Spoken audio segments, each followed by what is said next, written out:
Hello,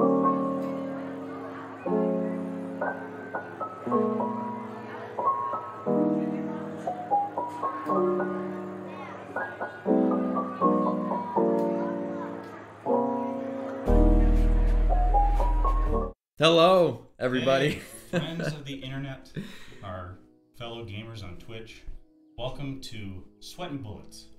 It is a hot wing challenge interview where you can dodge the questions, but you can't dodge the heat. I'm your host, Travis Tyler, and I'm joined by Nick Apostolides. Hello. A man that really needs no introduction because this is his Twitch channel. But for those that are uninitiated, Nick is an actor, VO artist, kind of a jack of all trades, really. And yeah, so we're here today to raise some money for St. Jude's. It's all for a good cause. Do you have anything you want to add, Nick? Yeah, like he said, most of you guys watching know me, but I want to give a big shout out to Travis T here. Travis Tyler, I have been friends with you for, what, a decade now? Been a long time, buddy. Over a decade, probably. And so we're doing a hot wing challenge, and now that I just started streaming with you guys, I want to use this platform to do more charities like this because I think it's great to raise awareness, to help organizations that are dedicated to helping people. And so St. Jude's Research Hospital is a great one. That's why we're here. We've been inspired by some shows that we like to watch, obviously, and we like pain, don't we? We're going to find out if we do. How do you do with hot food as a rule? You okay? Well, I love it. I do love it. It hurts, but I've been all around the world. I've had some of the best spices the world has to offer, and so we're going to put that to the test today. But before we really get started and get into this, guys, I just want to, first of all, shout out a few people, okay? So, obviously, my friend Travis here, my friend James Poirier, Houston Yang, Johnny Thomas, Becky Hughes, Dayeanne Hutton, and Tony Noto. They're all helping with this. We're going to have a lot of their links in, the mods are going to be helping out. So Jen Von Lee and Kemi, these guys have helped me throughout my whole streaming career, we'll say. And so thank you to everybody. Give some mod love as well. And check out these links. You're going to see them a lot in the chat. Check them out. Support these people as well because it matters. And if you want to help with this foundation, you should see a donate button in the bottom right corner. So instead of subbing, you're going to be donating. If you even wanted to send me any bits or tips or anything like that, just make sure you're going to be donating to this charity instead, because that's why we're here. And I think if we donate over 50 bucks, if anyone donates over 50 bucks, you get to ask a special question, and they'll be whisper that to Jen Von Lee. Okay, whisper your question. She's going to collect them, and we're going to do a lightning round at the end. So when the pain is at its height, we'll try to get through as many as we can. In between sips of milk, we'll try to sneak your questions in. Yeah. So I don't know. Shall we get ready? Let's kick it off. Have a little chatteroo. So just so everybody can kind of follow along at home, we've got a handful of sauces here. We'll walk you through what we're eating for each one of these. The first one is not represented because we have an industrial-sized bottle here of Sriracha. It's kind of a house favorite. Yeah. Nothing too crazy. Let's start a little light, you know. Let's get into it, buddy. All right. Yank it and sink it. And we are taking these down to the bones. Give me a little cheers. Cheers. It's slipping on my finger. All right, here we go. All right. Here we go. Easy does it, right? It's Sriracha. Sriracha. So Nick, let's kick things off. As you said before, most of the people that are here on the stream, yes, you're synonymous with Leon Kennedy from Resident Evil in their minds. Mm-hmm. Not only from the RE2 in 2019, but this year's Resident Evil 4. Sure. When you think back to the beginning of your career, over a decade ago now, yep, is there one project, or maybe two, that you can point to that really sort of set the course for where your career is today? Absolutely, yes. Hold on. No, keep going. We take these down. Yeah, take that down. Yeah. I'm glad you asked that one, though, because so back in the day, I started acting in Boston, and as you know, and that's where I met you guys. Mm-hmm. So you and James from 10th Gate Productions, like when I started acting, I was doing a lot of like boy next door type roles and everything, and it was you guys who saw something in me that showed me that I could be an action type guy. I can play those types of roles. Of course, I always wanted to, but I didn't have the experience. Right. You guys taught me hand-to-hand combat. You taught me firearms training and everything, and you put me into your action films. So 10th Gate, like end of December, was that's a standout for me. It wasn't the first one I did with you guys. Mm-hmm. So we worked on the first film was Color Over Dress. What do you remember most about Color Over Dress? Because I've got a moment I remember. When you lost my backpack on the train. Yeah. We spent the better part of a day riding around on the T in Boston, and actually got stopped by a couple of, I don't know what you'd call them. They're like the equivalent of air guards, right? Like air marshals on the subway. Yeah, subway marshals. Yeah. Right. And they were definitely wondering what we were up to because we didn't have permits or anything. Yeah. And then we lost your bag. Lost my bag, and one of my keepsakes was in my bag, and I was so pissed. We had to film. That was like the first experience I had with these guys. And anyways, we did the project. It came out great. And then a few projects later, we did this action film called End of December. And that kind of training, you know, I believed that I could be an action guy, and that has influenced my career moving forward, especially when I moved to LA. Mm-hmm. And so that is why I'm here today. Beautiful. I think is a huge part of that. Yeah. And what was the next big action thing you did after End of December? You're asking some deep, tender questions ago. Do you remember? Not really. I don't remember either. I thought you might know. No, I'd have to look at the rest. I don't know. Because you've been in a lot. You've run the gamut. Well, action's been fun. Action's been fun. I mean, I've even done, I would say, like a suspense sort of thriller with Houston here called Sync. It was his thesis for Emerson College, eh? Right? Is that embarrassing? Is that embarrassing? No. But you know what? It was a good experience, and that's my point. Was. Yeah, Houston's off camera here. I'm pointing to him. Houston, give us a shout out. Houston. Hey, everybody. Director Houston here, working with the legend for 10 years now, Nick Apostolides. But it's really directors like this though, just made me believe that I could do shit like this, and you know. Anyways, shall we move on to our second wing because we need some spice here. Okay, so number 2, we've got one that I'm actually not familiar with, Jersey Barn Fire, the original black garlic hot sauce. Okay, guess it's good on wings is included in the listing, so that's good for all the folks at home. No idea what the Scoville... John, do we know what the Scoville level is on this? Did you research I'm assuming these? it's low, because we're still on the front end. It's it didn't come with the Scoville level, but it's low. It's mid. It's mid. It's mid. We're already on mid at number 2? What? Not that kind of mid. No, not that kind of mid. Oh, okay. Wait, so this one? Yep, go to the top. All right. Stink it. All right. So, you know, the world of motion capture, especially doing what you do, working on video games, it's kind of a whole different atmosphere than actually working on a traditional screen. So, talk me through, you know, what did that look like transitioning from one medium to the next? How did you adapt your approach to kind of operating in the space of sound stages and Lycra bodysuits? This one's not too bad. That is nice. I thought the sriracha was hotter. Let's give it a second. Let's see. I'm gonna have a cake. Mocap is different because as compared to like an action film on set, live action, there's no sets. You're not in a wardrobe. You're not with a bulletproof vest, you know, with a gun or anything like that. You have to imagine it all. And you're wearing a Velcro suit, basically, with little bulbs all over you, shining lights, and you have to imagine quite a bit. So it's probably more similar to like a theater production. You do very long takes. You have very rudimentary props. So if there's a car you have to interact with, it might just be a block of 2x4s that semi looks like a car. They throw all the digital data into a computer program, basically, throw an avatar over you, and there you go, video game 2 years later. Yeah. It's acting at its core, but you have to use your imagination. And sometimes you're not even playing a human. Sometimes you could be hired to play a creature, or a golem, or an ogre, or a witch, or, you know, a robot. Do you find that, like, because of that, because it's so much more open-ended, that directors may give you more leeway as a performer to kind of add your own spin to things because it's not as set in stone? Sure, absolutely. Yeah. I mean, have you ever played an ogre? Never played. Not to my knowledge. There's probably more liberties with playing creatures, monsters, and robots in these projects than playing like human-rooted characters. And so, yeah, I mean, I guess it depends on the director, the project, what they need, you know. What sort of prep time was there for the latest Resident Evil 4? Prep time?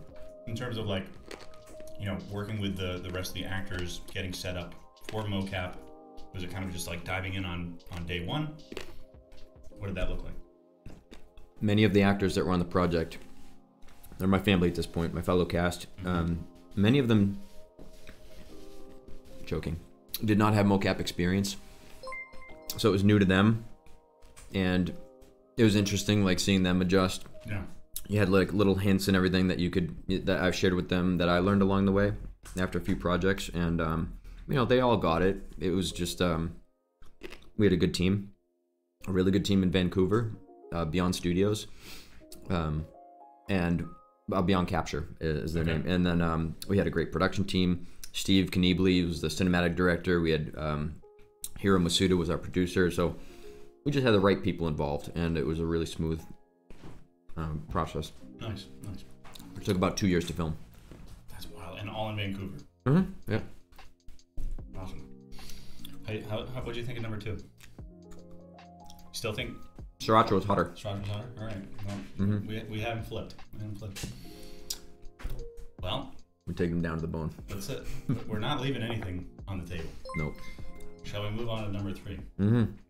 Okay. I think this one.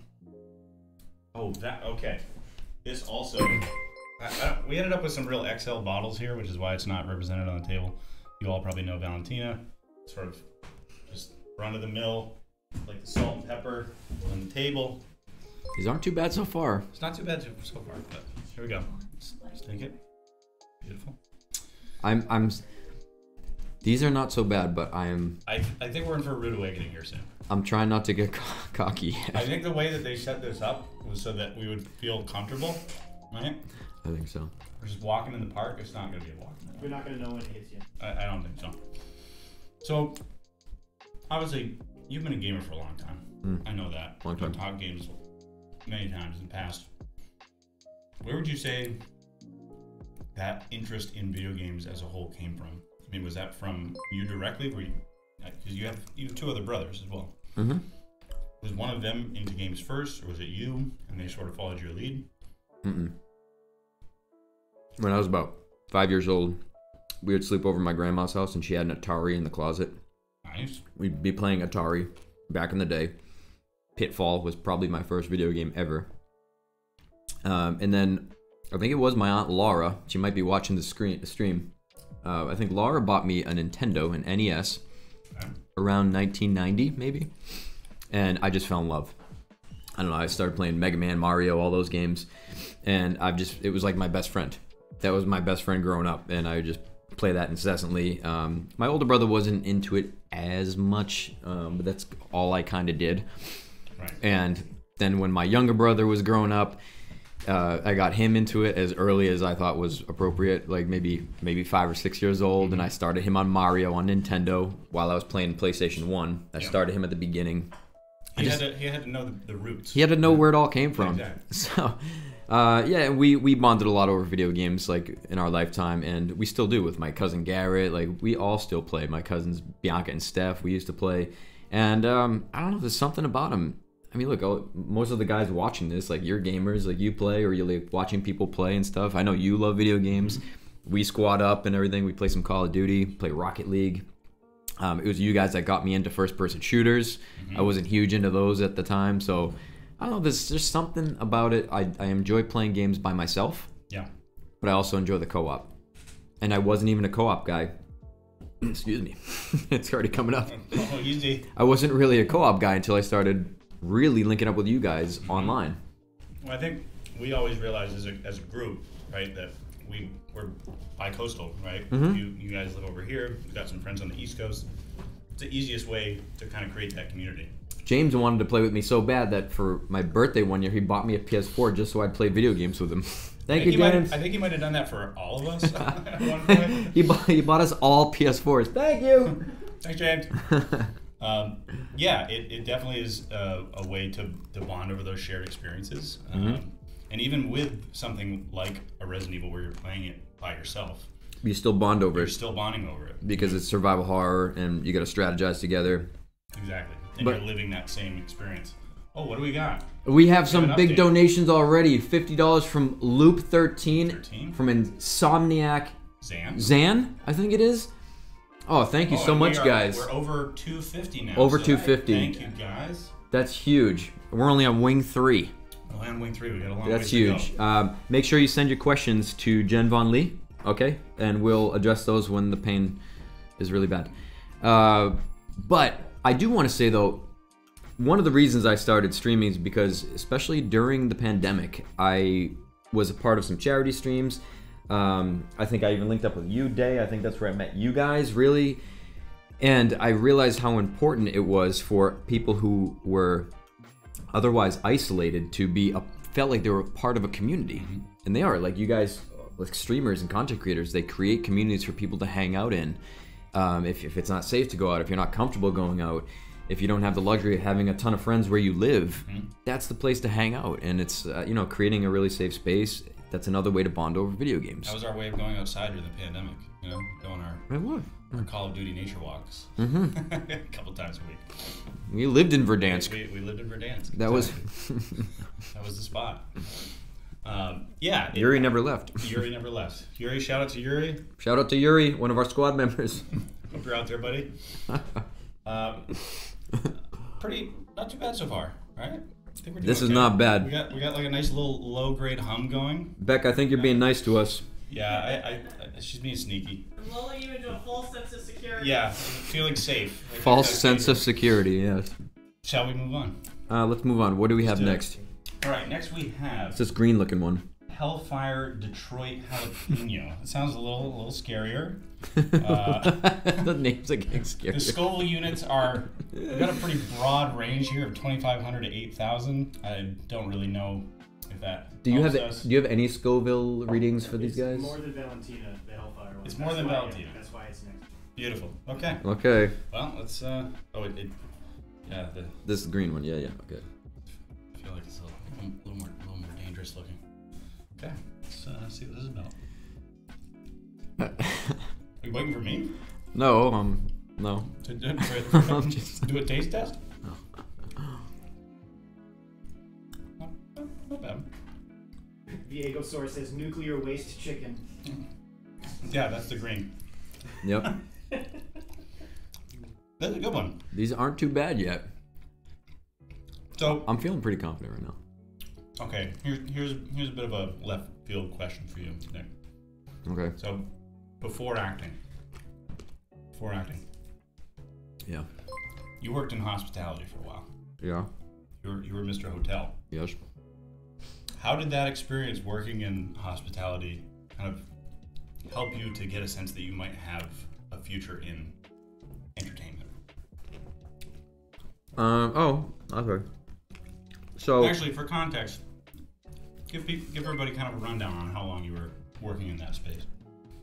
about 2006, after college, I didn't know exactly what I wanted to do, and I got this opportunity to work in Disney World in Florida. And I had about 8 to 9 guest service managers. And they're laughing about something. Oh yeah, what came through on the chat? It's The picture of you in a with the Yes. uniform. Yeah. All right, I guess they get some I don't know pictures. what hotel it's from, but Well, you clean up well, don't Yeah, you? you. I guess they get pictures of I me. got a few photos. Okay. Yeah, that was me last week, actually. Anyways, my guest service managers in Disney said, you're really good with people. You should go into hospitality, like luxury hotels. I said, okay, whatever.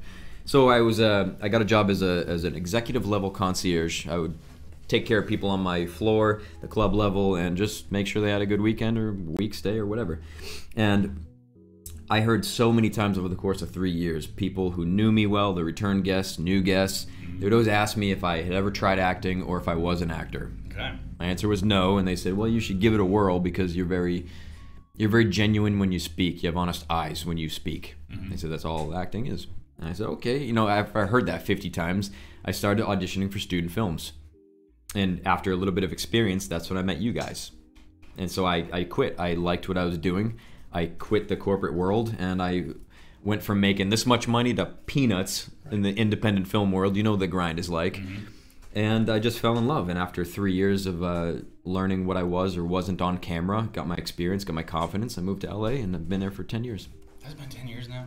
10 years. I moved in 2013. It's flown by, man. Can't believe that. It's wild.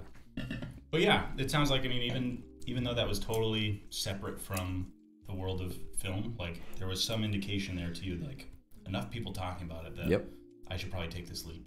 And it took me being surrounded by people all the time in a job where I was talking with them and conversing with them for them to say that. So I think, I don't know if you believe in fate, but maybe it was just meant to be. There were signs pointing you in that direction. There were signs.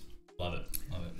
I don't know, that was still kind of middle grade, I think. Lips are just a little tingly. But I think this might be where things take a turn.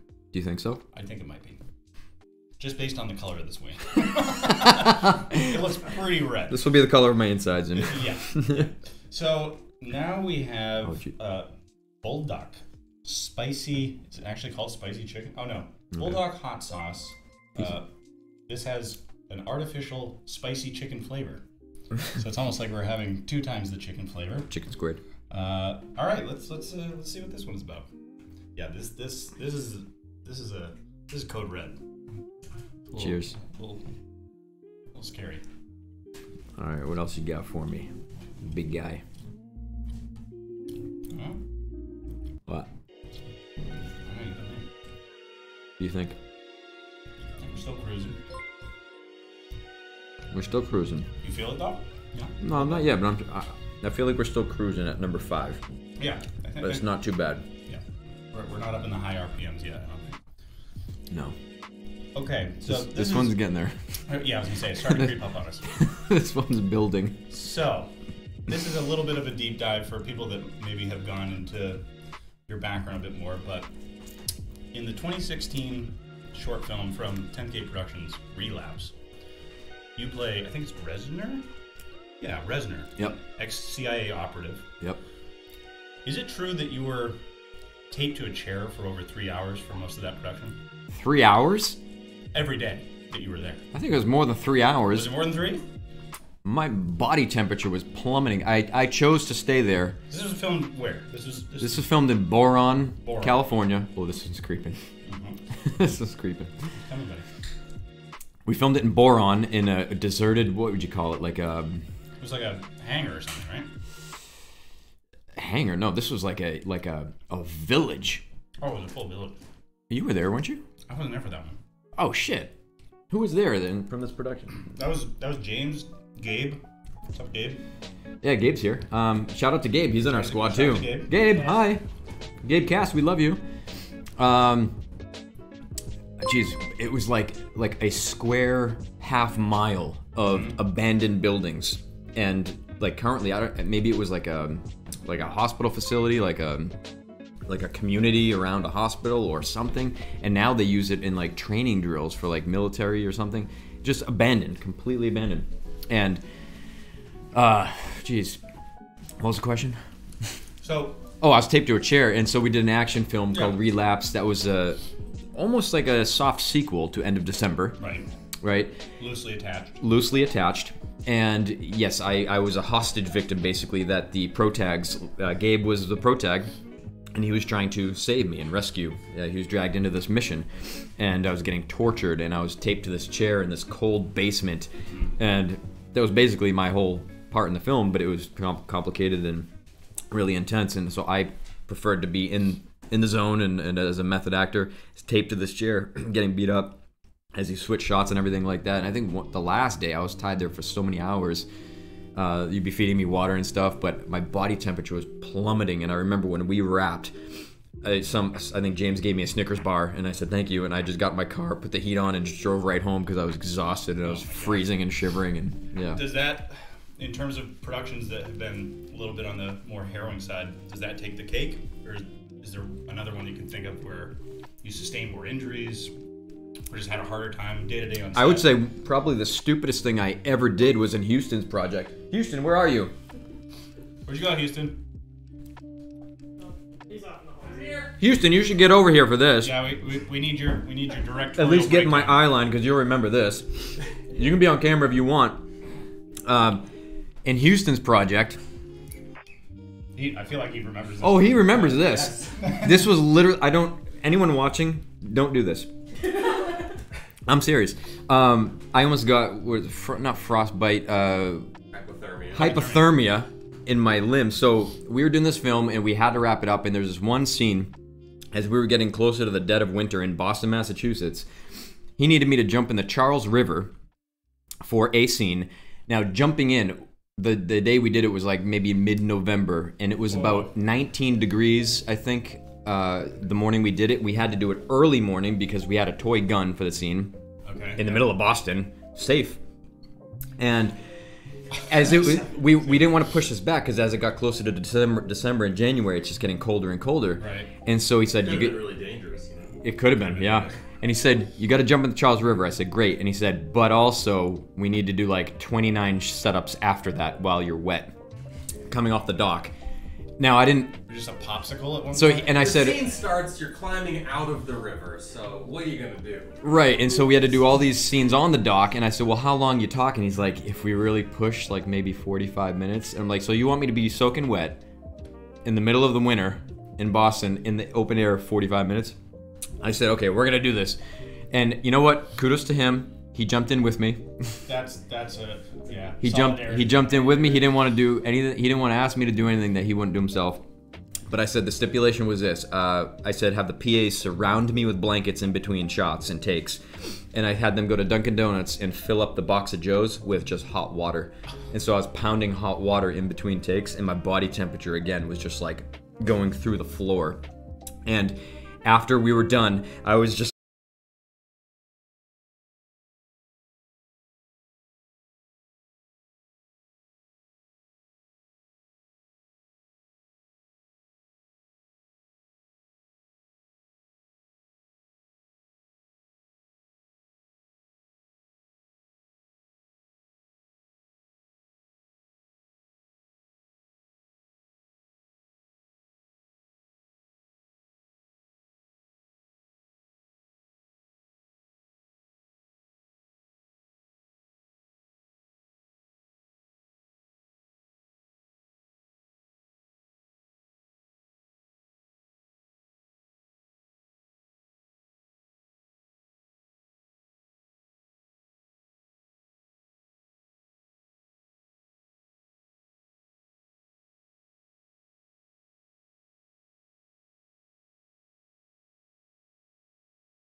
a fish pond that we built on the side of a mountain in Chiang Mai.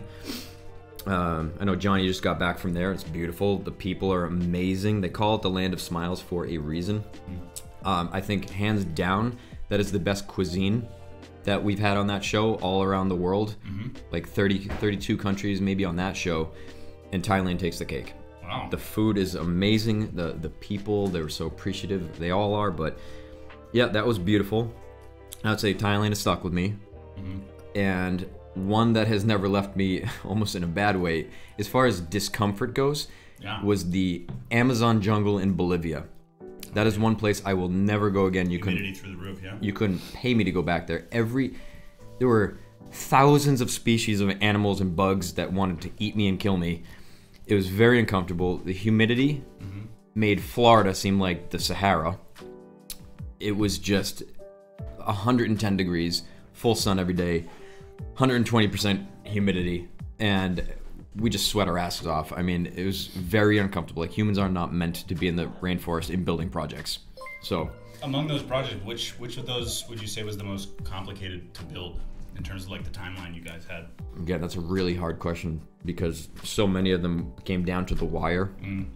We don't fake the pressure on that show. Because you're working under pretty short timelines usually. Short timelines. I would say for me, as the painter on the team, one of the most challenging build projects or community projects was I was in charge of a project that was 80% outdoors. It was a paint job, and we were painting and kind of resurrecting like a famous historic basketball court for the people there in Puerto Rico.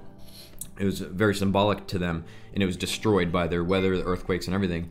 And I had to paint that it was their dry season, but it rained for 6 days straight, like torrential, like in the middle of tropical storms in the middle of the job, painting a basketball court on the ground and a mural on a wall that was like maybe 80 feet long. Yeah.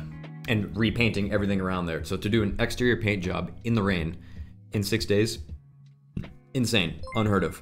That's wild. Yeah, that was nearly impossible, but we got it done. But my stress level was through the roof. I had a breakdown.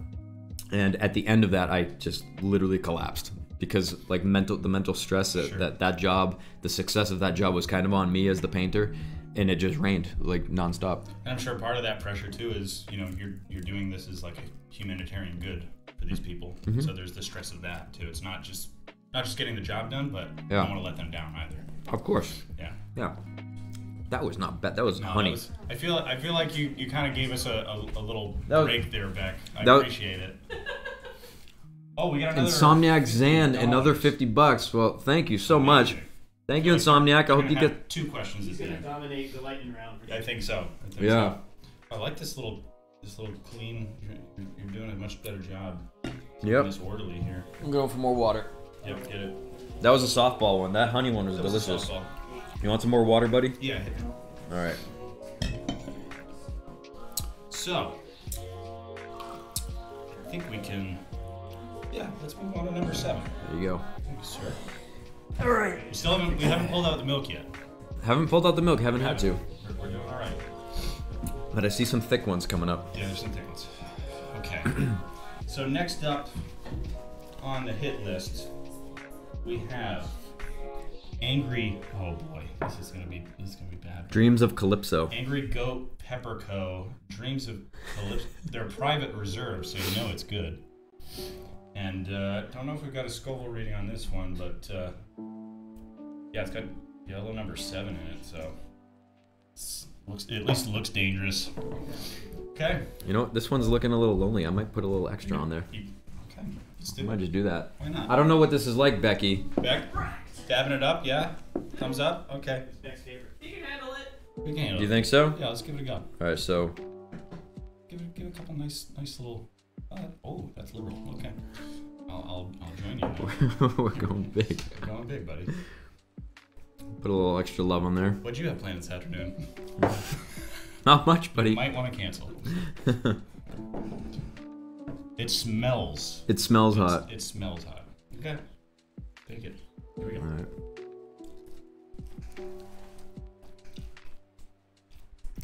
That's really nice. That's really nice, Beck. But you know what, though? That's okay. It's like a slow. Or turn up the heat on my phone. Yeah. All right, while we're burning up,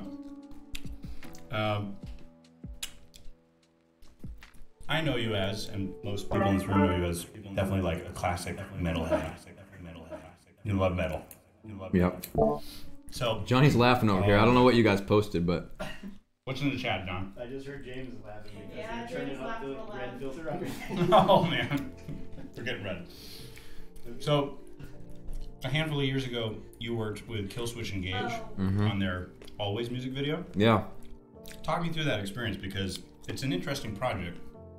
One, because the subject matter is pretty heavy in the video, but two, it's a little less actual performance focused and more about this short story.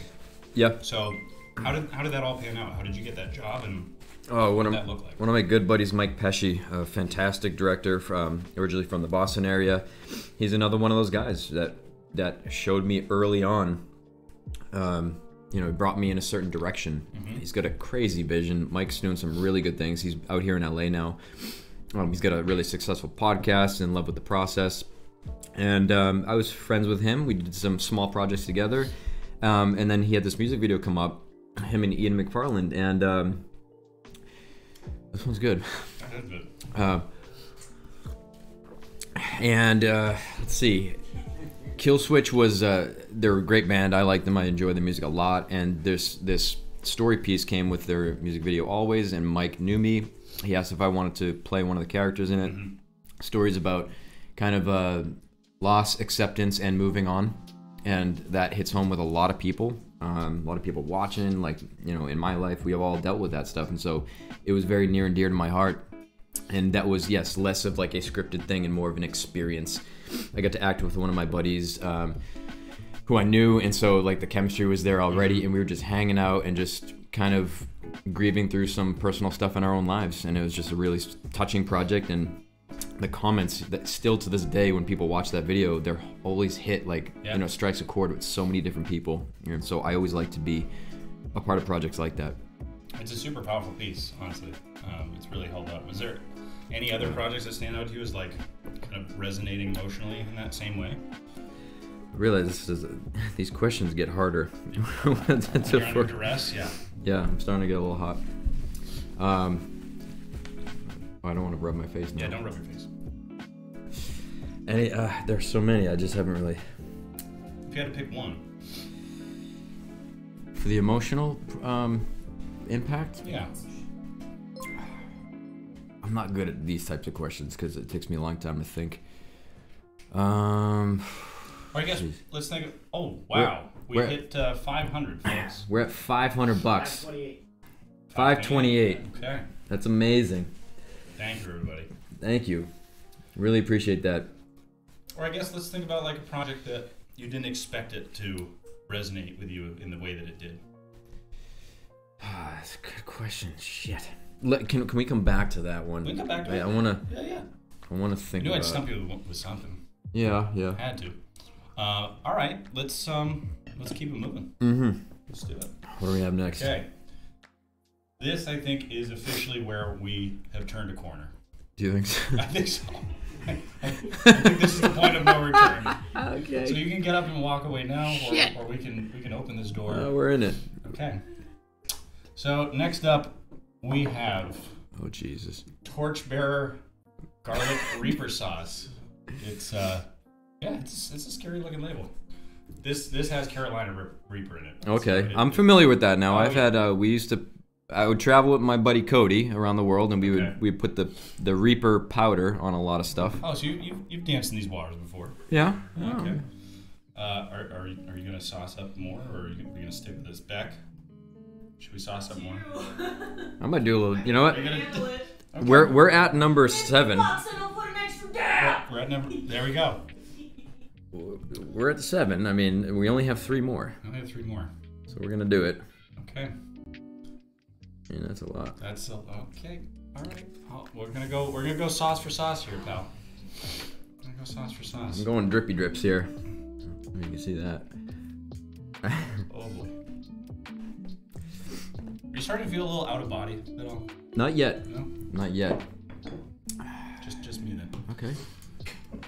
Cheers, buddy. Here we go. This feels like a lip danger one, you know? You get it on the lips, it's just gonna stay there. Oh. Oh. That's pretty warm, buddy. Yeah. That doesn't even taste good. That doesn't even taste good. It's like what's that flavor? Tin? Just tin. Yeah, it's metallic. It's metallic. The other ones were good. Like the honey one was good. This one I don't ever want to revisit. Yeah, this is like I've never had paint thinner. That's kind of what I imagine it would taste like. Never had paint. Never had. You good? It's making me choke. Don't you do it. No, I'm good. Hang in there. But my upper lip is sweating with this one. So your Instagram is kind of a great catalog for all your other artistic endeavors. Yep. Oh my god. Yeah, it's hot. We're going in. We're going in, buddy. I can't even open this. Oh, are you gonna get more? He's going back in. Picaro, is this another 500? Oh. Picaro Persona just donated $500. Yeah. Wow. Oh my god, Picaro. That's huge. I know you've been supporting me since I started streaming. Picaro, thank you so much. That puts over 1,000. We're halfway. That's awesome. Wow. All right, you guys come up with something special there. Something special. Yeah, Also an Oreo. That's happening. Maybe you know what? I think I should.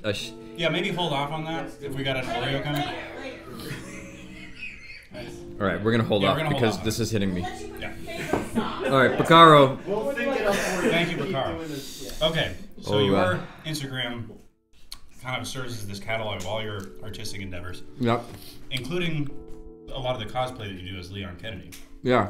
Would you say that your first time as Leon Kennedy, did that sort of cement your interest in cosplay, or were you always interested in it? No, I'll tell you what happened. I know this is a good question.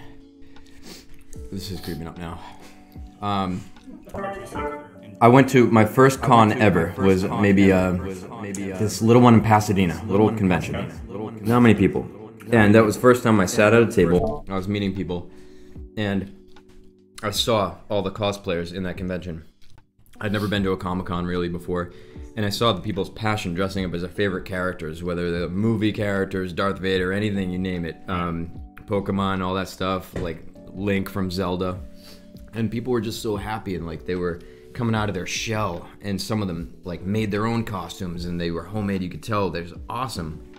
And as a crafter, as a builder, as an artist, I just thought that was amazing. And I said, you know, I can do that. Halloween was always my favorite, what do you call it? A holiday? Holiday. It's happening. It's happening. We've hit the transcendent. I'm sweating, man. Halloween was always my favorite holiday growing up. I used to throw Halloween parties in May, mid-year in college, because why not? Well, because why not? All right, yeah. And I would just make my own costumes. And so I was like, well, that's what cosplay is, basically. And so I loved Leon since back in the day, and I made my own Leon cosplay, and people tend to like it, and so I'm happy about that. Holy shit. We've got some beads going on now. You see them? Yeah, there's a couple. Yeah. Yeah. It looks like you went for a light jog. That was a good I one. probably do too. This was a good one. Beck, good job.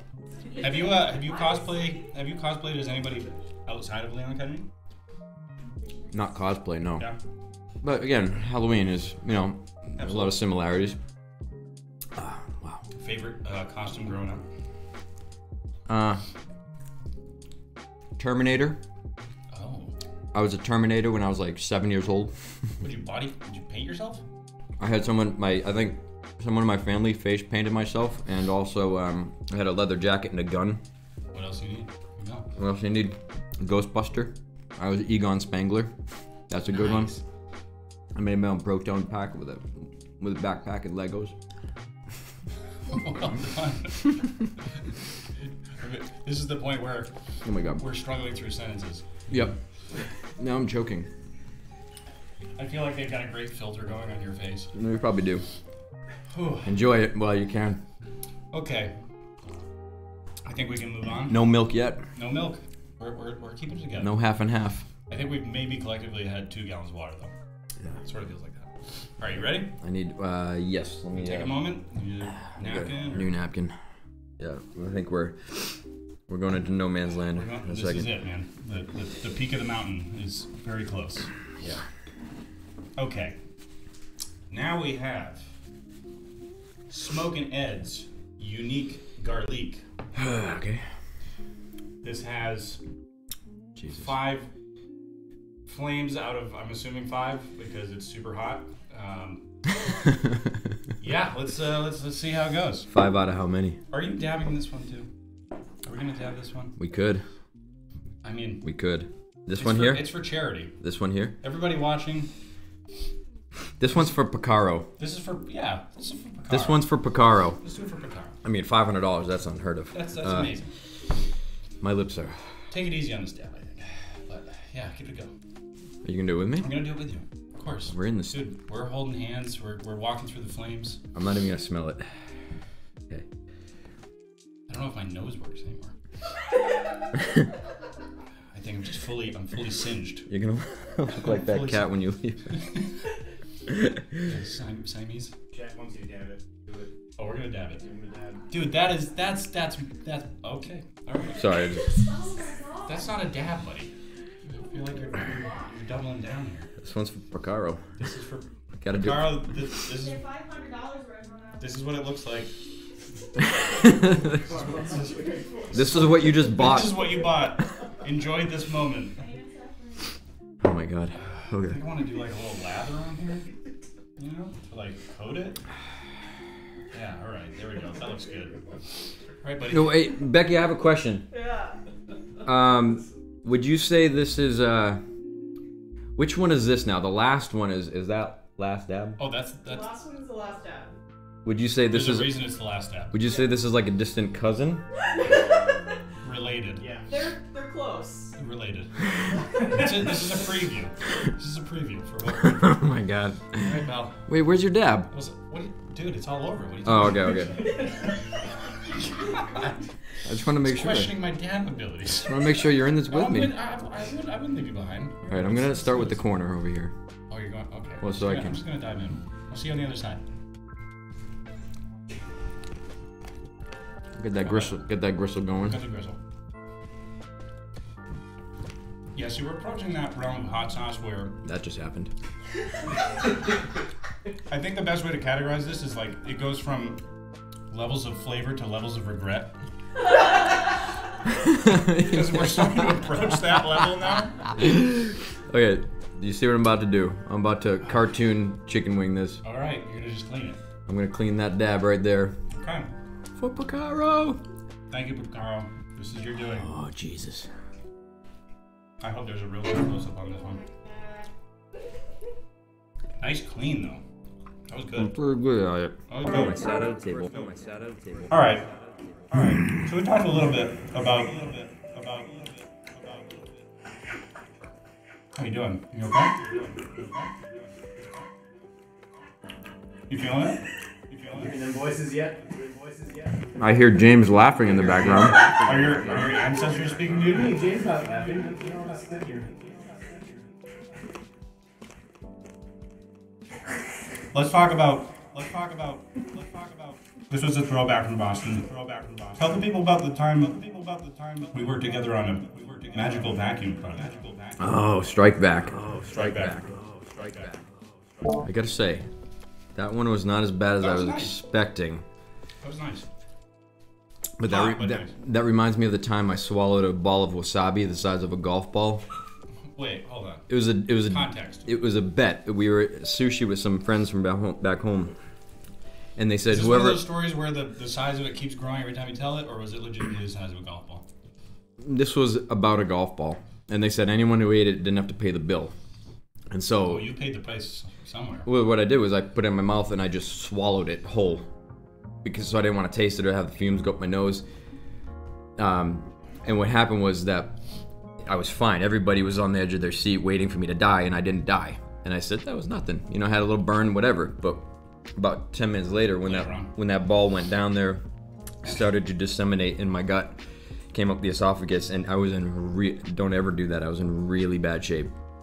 I was in like fetal position for a half hour because it was so much, and I had to run to 7-Eleven and get anything creamy, like, you know, the half and half.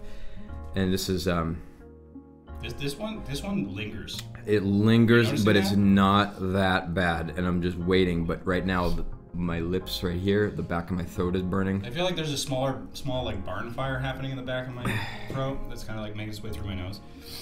Yeah, but it's not as bad as I thought it was gonna be. If that's a distant cousin of Last Dab, I'm not impressed.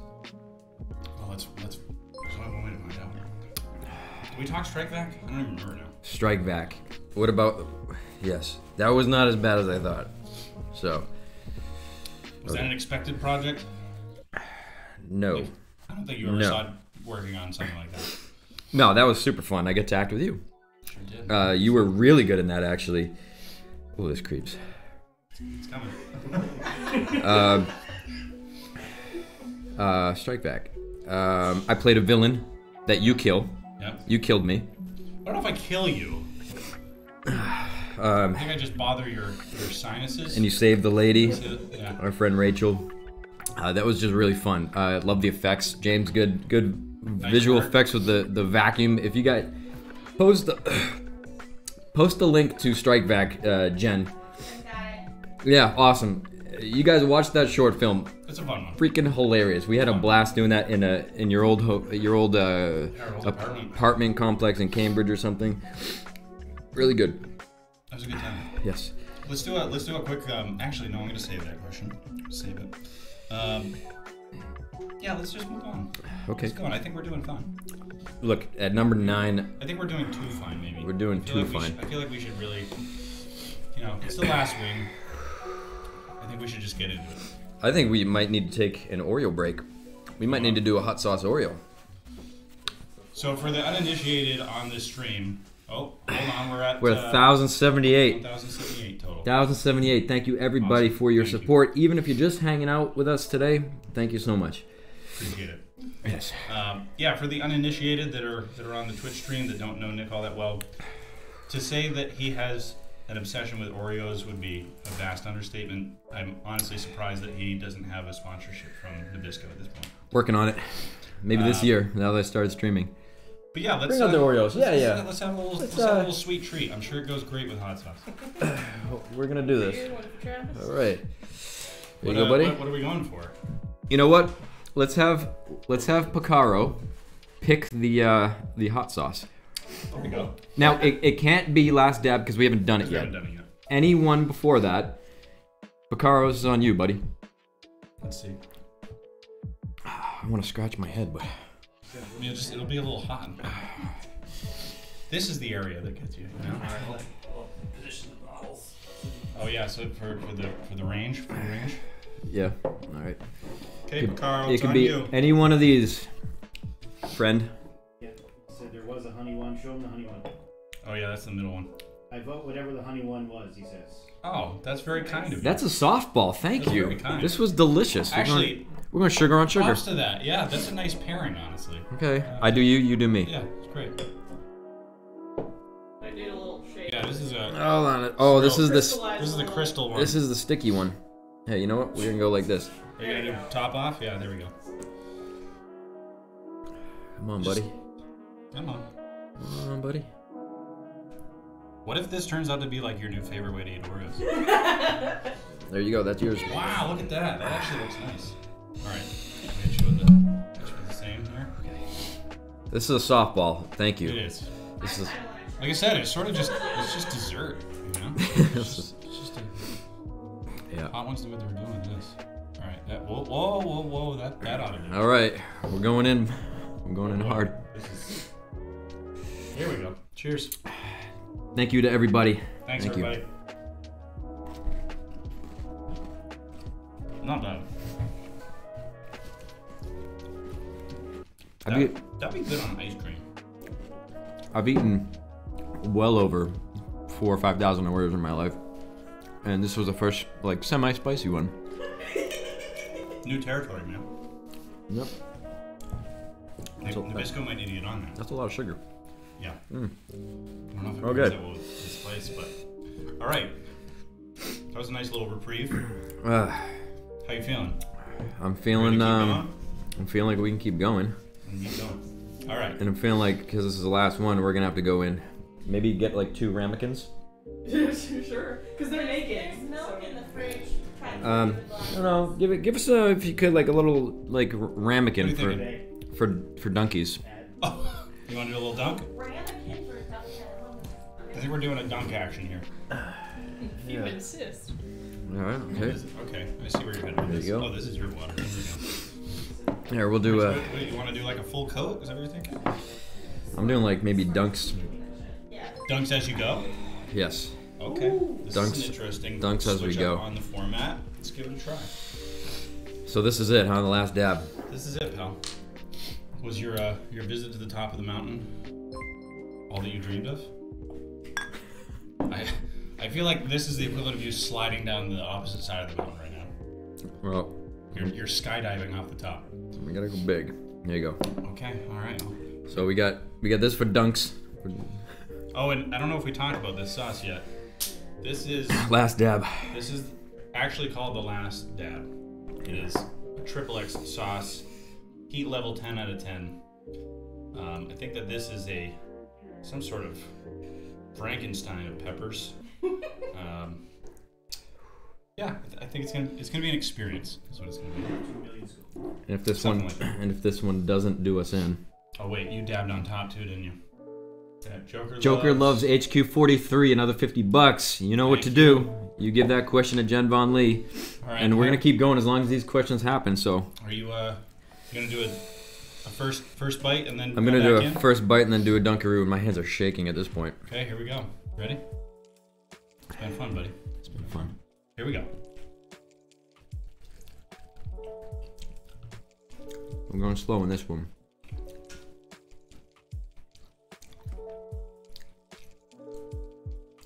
My face is so numb at this point that I don't know if that's what it's supposed to feel like. My body feels like it's humming a little. My hands are shaking. My hands are shaking. My hands are shaking. That's about where I'm at. That's about where I'm at. Okay. That's not that bad, but we're going dunks now. Oh, this is also a creeper. I know. This one's gonna sneak up on us. So Becky has made some really good soups and stews and stuff, and we'll put a few drops of this in a whole bowl of soup, and it changes the whole flavor. I think it's gonna profile. change our whole flavor profile. Well, this is about. Yeah. All right. Let's ask you this. We're in like a really unique period for the gaming industry as a whole, right? There's kind of we're seeing the melding of both film and TV and crossovers that are happening. Where do you think things are headed next? From your perspective, you've seen all sides of this. What do you think the next big revolution is? I think video games are still in their maybe not infancy. Is that the word? Yeah. Infancy. Maybe they're in like their toddler age now. I think They're walking around a little. They're walking around on those baby legs. Yeah. I think there's still a lot to explore. I think they're changing exponentially with the technology, the new consoles, and I think the video game industry makes more money than music and film combined. Isn't that true? Holy crap, this is hot. What were you saying? What were we talking about? Next big frontier in gaming. Like, where do you think it's headed next? Immersion, I think. Oh my god, this creeps. AR. I think you're gonna be inside of video games pretty soon. Okay. Oh my god. Yeah, this one's a burner, man. Why did you keep dipping me? You're starting to cry. I'm starting to cry. Mainly because it's over and I'm a little sad about it. You are just kind of eating it like ketchup now. I know. That's brave. Someone donate $50 to make him stop dipping. Yeah, somebody donate 50, please. How do you think AI might slot into that? Becky, do we have any more wings? Yeah. Bring it over. You want to go again? I don't think I've had enough, Jeff. Let's go again. Oh my god. Yeah, how do you think artificial intelligence might slot into the workflow for video games? Oh my god. No, I didn't say AI. Don't touch your eyes. I said AR. Oh, AR. Okay. Augmented reality. Okay. Here. Oh. Yeah, why not? That's a lollipop. That's a lollipop. Oh my god. AR. Yeah. Augmented reality. I think. Have you ever done the virtual reality? I forget what it's called. You go in, you put the. We did this, didn't we? Yes. Yeah. You go in, you put the goggles on, everything. You walk around, you shoot. Oh my god.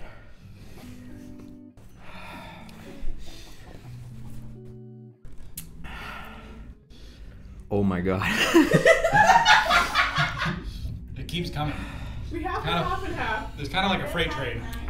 And yogurt. We can do this without milk. We can do it. Give him the half and half or something. Wait a minute, I gotta hold on. Cody's testing you, or he's gonna have an issue. Wait a second. Take a break. This is where that mental fortitude comes from. Just in case, guys. Just in case. You got a bucket or anything? Just in case. Sure, I'll get you a bucket. Trash bin, anything. Trash bin, anything. Trash bin, anything. Trash bin. Hey, Tony. Hey, Tony. If something happens, I think you know when to cut.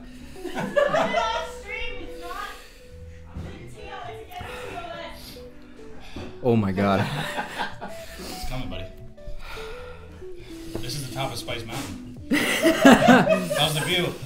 I hate this mountain. I have to make a drink out of that. Jesus. Just in case. Let me know when you're feeling regrouped and we'll dive back in.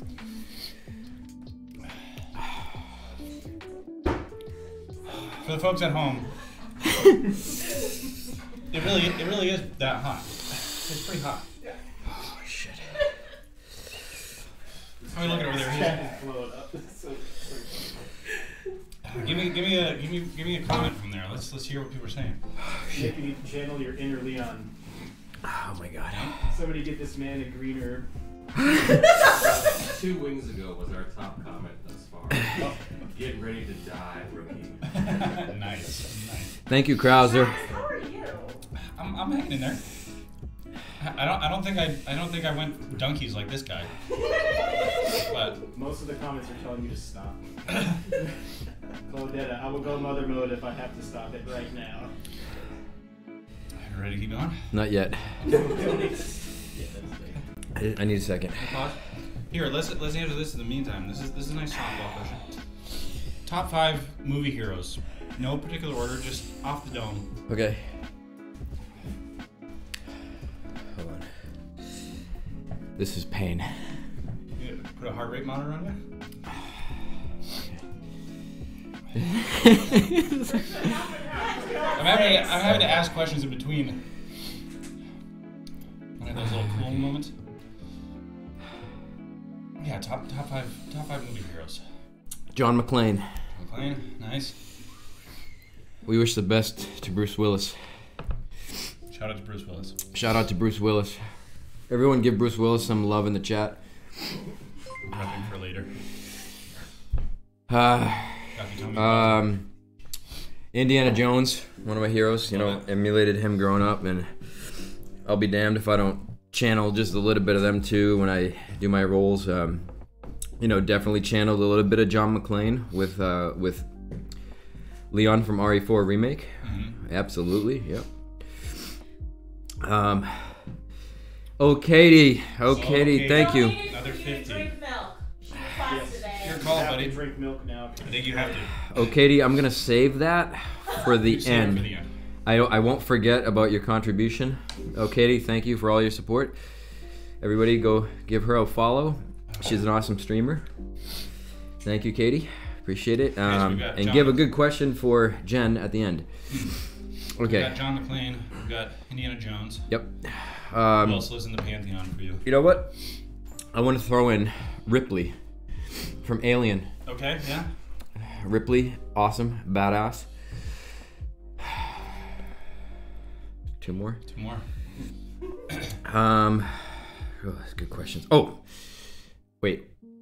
Heroes? Here, you know what? Open-ended. No, I gotta say, the T-800 from Terminator 2. Classic. Absolute classic. You rooted for him, and really upsetting when he had to end his life at the end. That's a sad moment. Terminator 2 was the first rated R movie I ever saw. Okay. And you know who let me see it? Was my Uncle Richie. He slept over his house. I was 7 years old, and he introduced me to Terminator 2. I had nightmares from the T-1000 for a couple of weeks. But that movie has just always stuck with me to this day. It's one of my favorite movies of all time. And I would say last one. Yeah. And then I'm gonna throw the same question out to you. Yeah, let's do it. I'm at 4. You start. Give me your top 4. Indiana was definitely in there for me. Yes, all right. I grew up with the trilogy. That was on repeat for me and my Indiana sister, Jones. Chelsea, who might be watching. Chelsea, hi. I think I'm ready. Hi, Chelsea. We're going in. Yeah, we used to binge watch the heck out of those. Here, you need more. Yeah, let's hit it. Yeah. We're going in deep, buddy. Okay, the bucket's here if you need it. Okay, good to know. 007 definitely, because I was raised on James Bond. Okay. All right. That's good. That's a good one. Which one though? Which one? Oh man, holy shit. Some of the old ones, especially like Moonraker, we used to have on a lot. But you know what? Like Pierce Brosnan era. That's not a popular answer, but I respect. Those were like formative years. Like I respect that. James and I think a lot of our inspiration came from that era of like both Pierce Brosnan and Sean Connery even. Okay. Hunt for Red October. Oh my James God. and I used to watch that a lot. Oh my God. Sean Connery, such a beast. Okay. The Rock. The Rock. Isn't that up there for you? Amazing. Such a good one. I mean, I would almost put, not as one of my favorites, but honorable mention, Sean Connery and The Rock. Mason Storm, I think was his name, right? No. Mason Storm, that might be a Steven Seagal character. I think it is. I can't remember the guy's name. But I think that's a Steven Seagal. Anybody in chat can give me something Mason in, where's Sean Connery's character's name in The Rock? John Mason. Okay. Damn good character. Okay, keep going. You're at 2. You're at James Bond. There's 2. Oh man. Oh my God. It does legitimately get hard to think. Yep. There's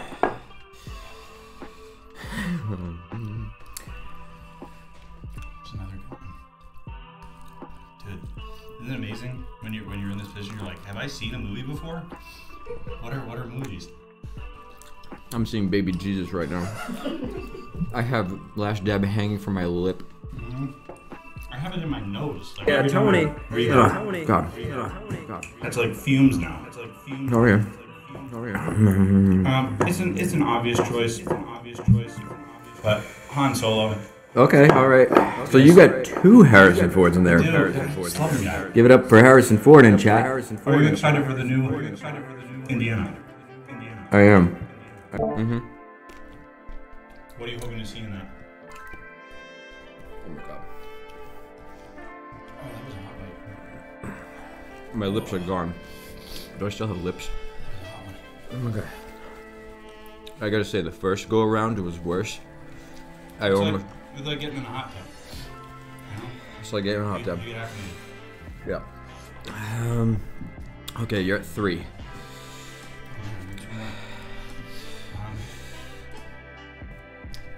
2 more. Say Stallone and Rocky. Oh, Jesus, how could I forget? I'm surprised you didn't add that, but I'll add in there. How could I forget? We're having a tough time right here. Yeah, that was formative stuff. My lips. Just like the ultimate sports movie. Okay, all right. Rocky Balboa. Inspiring character. And then probably like, I don't know, De Niro in like Casino, because I was just so obsessed with Casino growing up. Okay. As a movie, I thought he was the coolest guy. Thank you. Here. Okay, you're 5. I think I'm that was 5 for you. Okay. Oh yeah, you need one more. I took Rocky from you. Okay, my last one. My last one is gonna be Casey Jones from the original Turtles movie. Oh. 1991 or 92. Didn't you go as him for Halloween? Halloween, I was Casey Jones. He's one of my absolute favorites. Underrated character. I remember that bat. Yeah. Yep, I still have it in the closet. Okay. You ready for another question? Yep.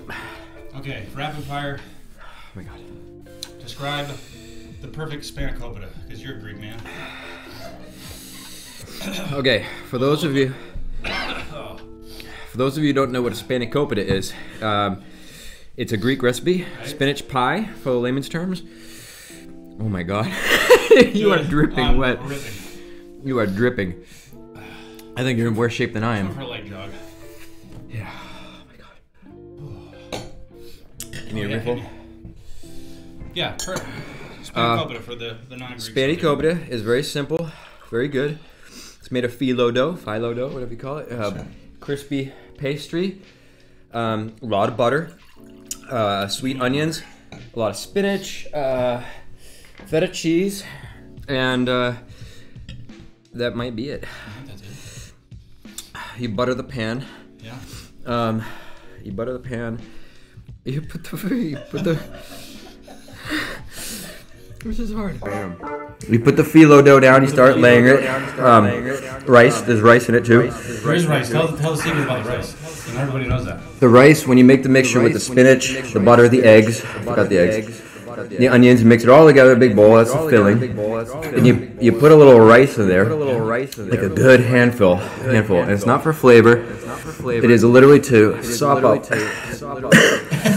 The moisture in the spinach, right? Yes, because when you cook the spinach and the onions, a lot of liquid comes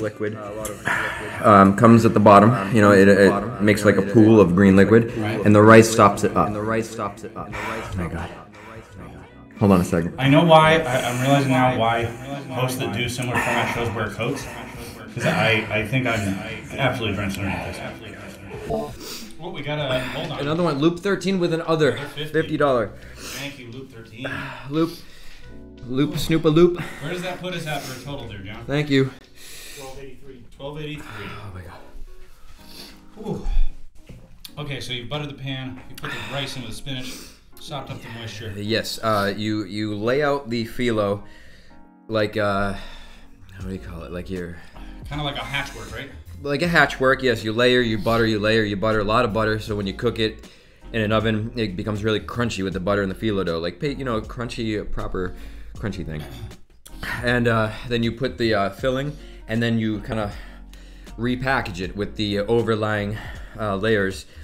Butter the top, and you throw it in the oven. That's it. You bake it 375 for like an hour. Becomes golden brown. Comes out, and it's unlike anything you've ever had, right? The one your mom makes. My dad and my mom. Oh, dude. Yeah, it's a family recipe. It's been in the family for a long time, and it's really popular at parties, and it's delicious, right? So good. So good. Whoa. Okay, we're at 1308. 1308, guys. Thank you so much. And I think we were trying to make it to a solid 2,000. Trying to make it to 2,000, you know. But, you know, any dollar that comes in, it goes to an amazing charity. Jen Von Lee, Yen Botley, you're a legend. If you can throw in the links to the charity one more time so people can understand what St. Jude's does.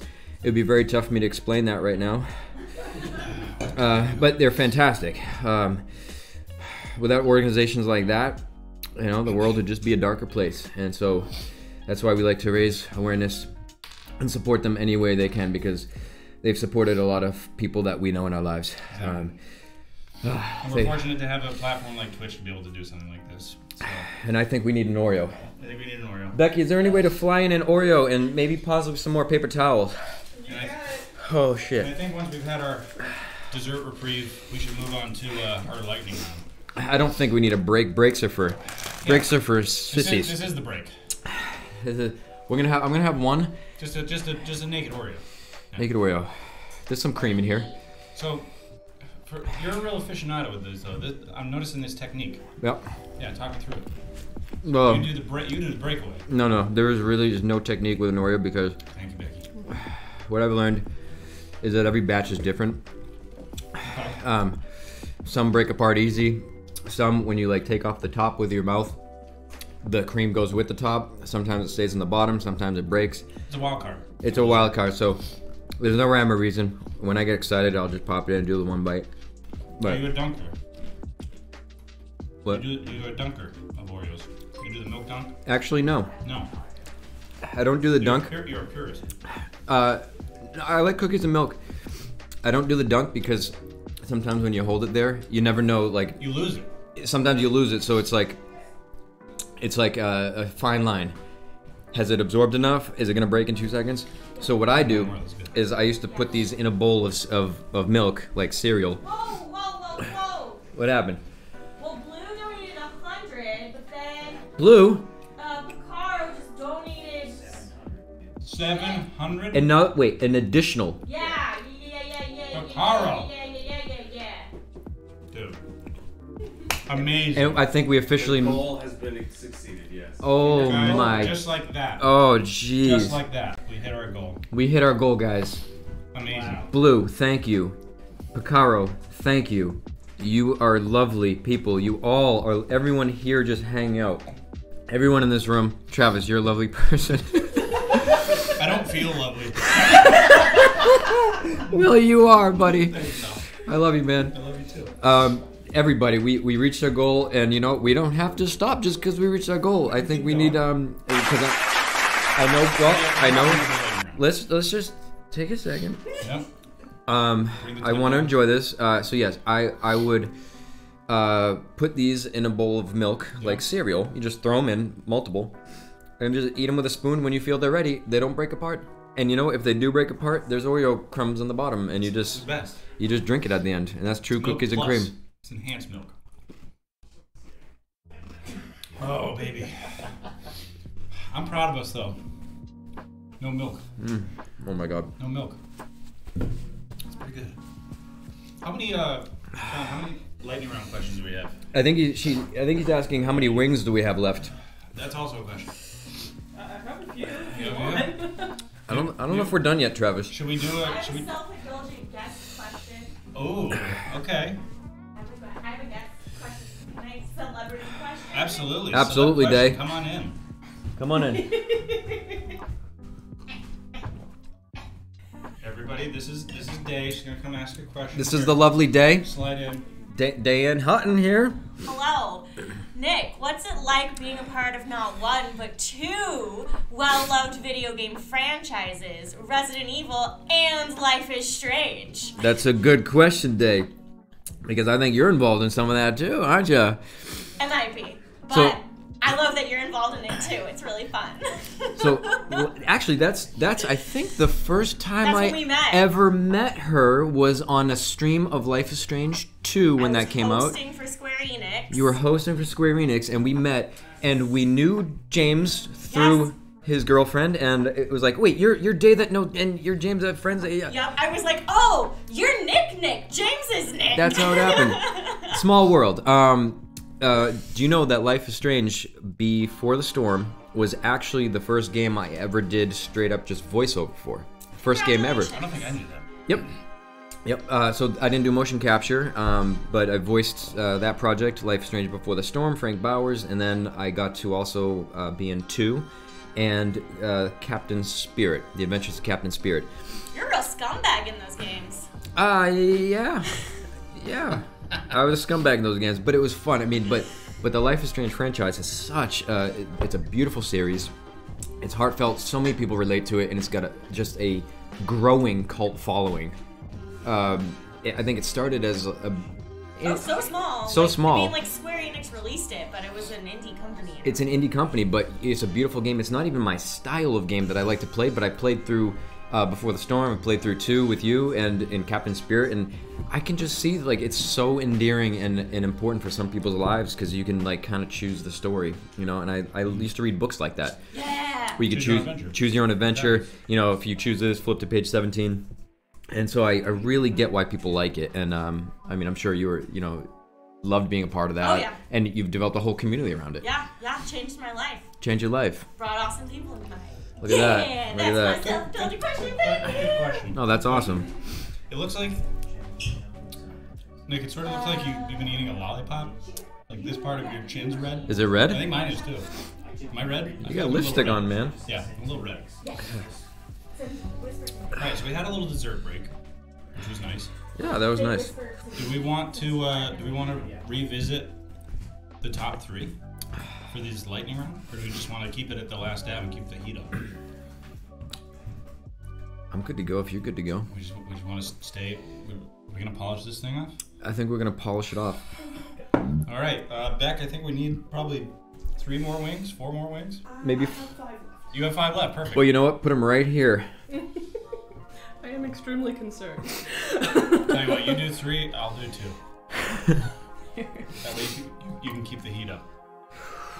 Okay. There's a little baby one. Oh no! Oh, there is a. Oh, it's just a little bit. It's a little baby. What time is it, by the way? We're at 1:45. Not bad. We've only been at it for an hour and a half. Okay. Not bad. Well, let's toss one of these. I think you're gonna have like PTSD next time you see a bottle of this, Or tolerance. or tolerance. Cleaning it up. Yep. All right. What do you got for me? Questions? Yeah, let's hit the lightning round, but I don't think we know what those are. I got questions for you. Oh my God, this is so stupid. Want me to go? Oh God. Yeah, ask away. First question from Luke 13. As someone who's into martial arts myself, I'm curious as to what the hand-to-hand combat training's been like for you over the years from project to project. Great question. That is a good question. So, yes, I don't have any martial. Yeah. Cheers. I'm going on a journey, buddy. See how delicate being with us now? It's like I know. This is spiritual. This is spiritual. We don't do this with just everybody. Nope. Okay. You may not do it again. Hold on. Before I answer that, we're going deep.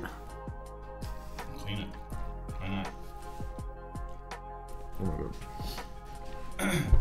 So I think like your first real weapons training was with Official. right? Yeah. Yeah. But outside of that, I mean, on your way towards, roles like Resident Evil, I mean, you did a ton of stuff with weaponry.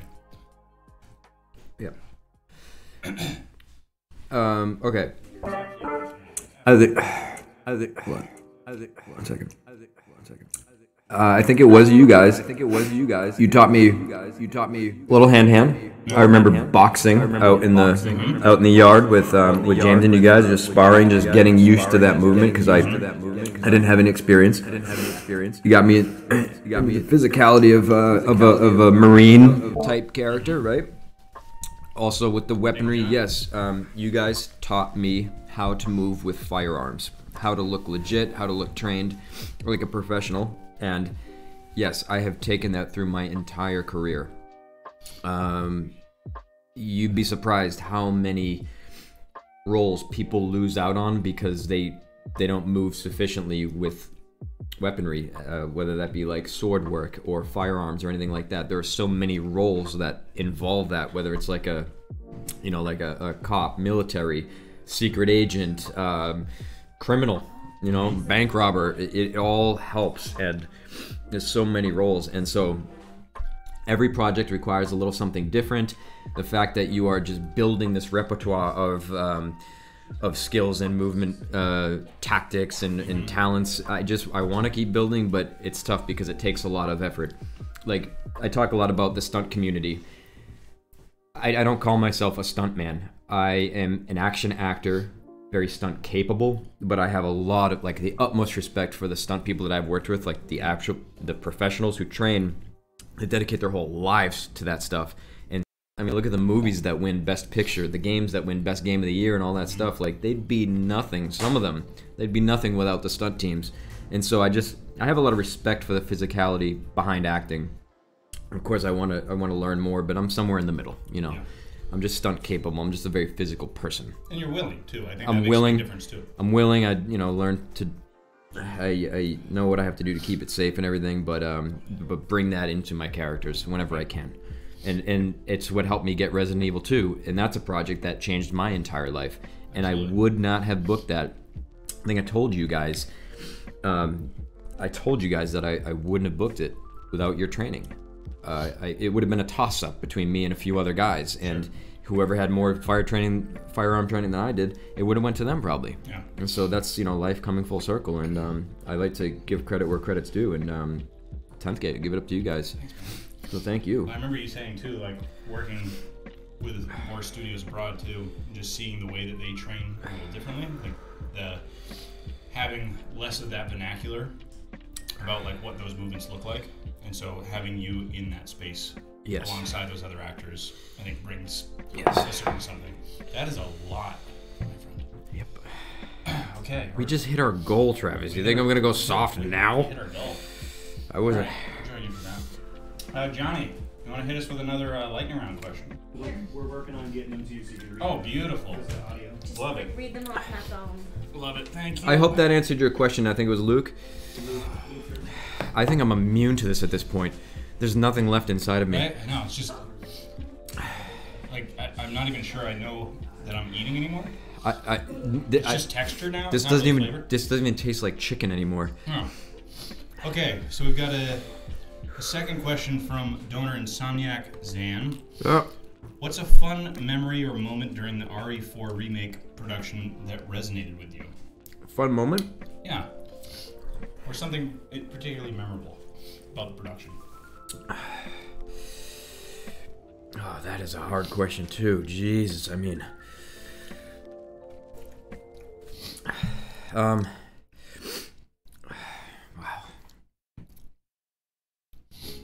That's a good one.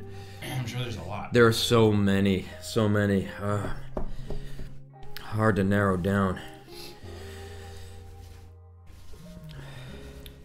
If you can think of like one particular time that maybe something on set happened that was unexpected.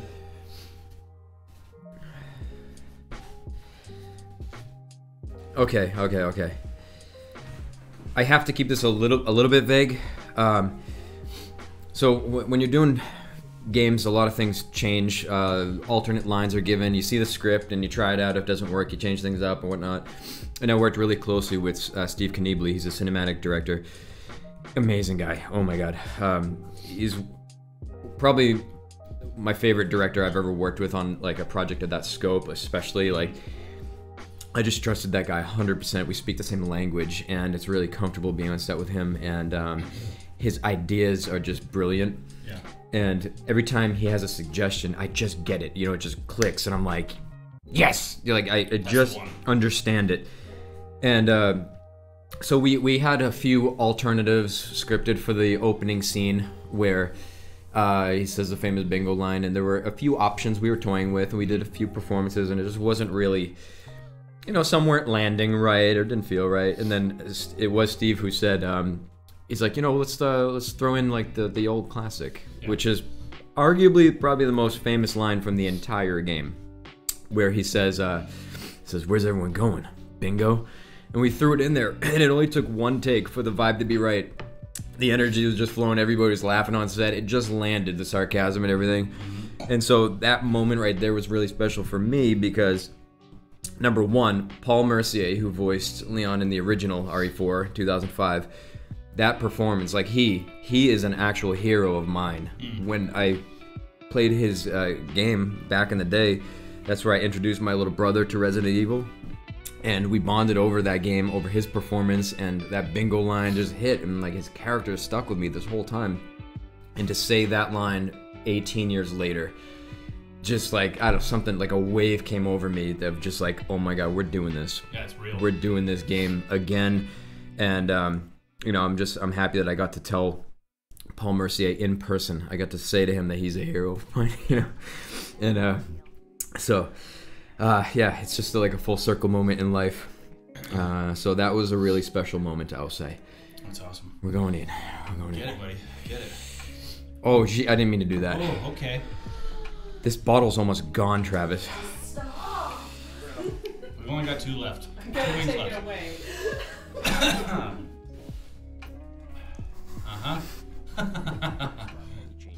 His wing cleaning technique is unmatched. That was not smart. I don't think so. Take a few chews before we start on the next question. Now you know me. Yeah. I'm a bit of a masochist when it comes to stuff like this. A bit? I'd say a little more than that. You're not afraid of a challenge. I've lived with James for a long time now, and Becky, and they tell me often to chill. I can be an extreme person. I think it fits though, right? You gotta be a little extreme to do what you do. Yeah. Okay. Are you ready? That's gonna hit me in about 30 seconds flat. I think so. Masochistolitis. Masochistolitis. Yeah. I like that. All right, third question from donor Alkovic. Okay. Could I please ask Nick what his Starbucks order is? I don't even know I don't like maybe just like a large coffee. You don't do anything fun? No, nothing fun. No double shot. I'm sorry. I don't really go to Starbucks that much, and I literally just went there yesterday, and I said I'll take a large coffee with oat milk. We're pretty. So fair. that's an unevent. I'll give you another question. If you want to give another one, that's to Alkovic. Thank you for all your support in my streams. I see you all the time, buddy. You can give another one if you want, because maybe that was a lackluster answer. A follow up to that. Totally tangential, but ice cream. Yeah, oh, that's a good one. I can answer that one. I know you can. Okay, think of another one, Alkovic. We'll go to ice cream for a second. Yeah, so because I feel like I'm having dreams of ice cream right now. What's your go-to? What's your favorite? I think I know the answer. But That's an easy one. yeah, I think I know the answer. Hold on a second. I don't know if we accidentally stumbled on like a hot food hack here, but these actually seem to be working a little bit. Yeah. Bring the temp down. Yeah, it's open. It doesn't help the insides. It helps the mouth. Okay.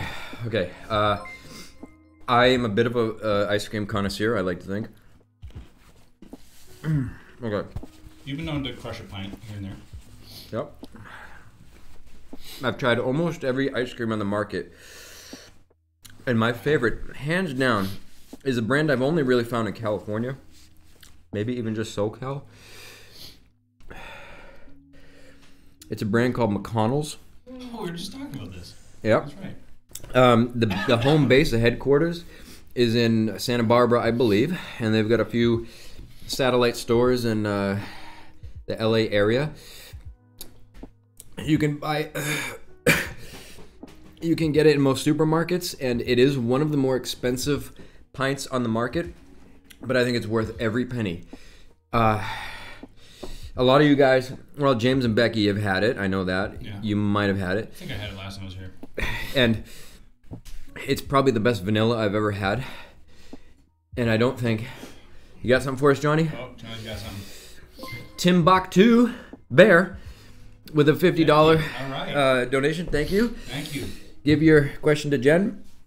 Anyways, it makes the best cookies and cream ice cream, which I think is superior to all flavors. And no cookies and cream will beat vanilla McConnell's with real double stuffed Oreos broken up in it, because most cookies and cream ice cream has just little brown cookie crumbles in it. It's not enough. But they don't use any cream. And so when I make that concoction, when I put McConnell's vanilla with Oreos, I'll bring that to parties or make it at home or whatever, and I call that Nicky's and Cream. I like it. Dude, you gotta trademark that. But you know what? When I bring to parties, we're at 2173. Thank you. 2,173. 2173. But People want you to drink that milk. I'm taking it away. Last wing. I think we got enough here to do what we need to you do. bastard. We've got, let's see. That was our third question. We've got... Well, Alkovic still is the owed one. Yep. Let's still give got one coming in. Let's give Alkovic another one. All right, let's ask you this from Insomniac Zan. Hi again. I've got another question. What did you do to prepare for your role as Leon in RE4, considering his drastic character development since RE2? I really didn't. Okay, let's see if I did anything. I trained. Okay, physically, I trained my ass off. I'm very much I'm often in my head, and I got in really good shape, not because I needed to for the motion capture. Sure, I needed to be nimble and agile for the action that was about to ensue, but I got in some of the best shape in my life because I feel like this was the most important project I have ever been in. Sure. For me, personally. Career also, but just for me, it's my favorite video game. And I get the one opportunity to reimagine it and collaborate on the reimagining. It's like, you know, you can't mess that up. So I felt like if I was the best version of me possible, everywhere, here, my body, everywhere, that I'd be the best version of myself in the game. You trained for a while before the production started. Yes. Attitude-wise, I was just so familiar with the attitude change. We're doing some selfies. Okay. What's up? I was so familiar. I knew kind of where he had to go in my head. Also, Capcom had their input of where they wanted this character to be now, 6 years later after the RE2 remake. And of course, you entrust your director, so Steve Kniebly. He also had his input, of course, and so we all just kind of found this character together. Right. He was a bit in my blood. I had portrayed him twice before, and I got to have a lot of fun with him. In the Resident Evil 2 remake, I had to kind of subdue that cowboy a little bit, that diehard John McClane, because he was a rookie. He's not there yet. He had an arc within the game. He was a very naive rookie cop, and then towards the end, he became a little bit more badass and a little wise to the world, you know. But then in 4, he had seen the bullshit. He was done with that bullshit. And he wasn't taking crap from anybody, and so I got to lean hard into the sass, into the attitude, and you know, yeah. It's a good question. Oh, Obelisk. UK. Obelisk UK. Excuse us. Looks like something else. Yeah, it does. Another 50 from Obelisk UK. Thank you so much. Thank you so much. I appreciate that. Give your question, Jen. Let's move along. Okay. Hope to answer your question. Let's see what we got. All right, that was some sound exam. From Joker Loves HQ43. Did drawing come naturally, or did you take art classes at any point in your life? I only took one art class ever in my life. It was like a 4-week course. Oh, wait, no. It was a semester course in college, and it was actually really interesting. It actually taught me nothing about my current style, which is realism. That was always kind of my style.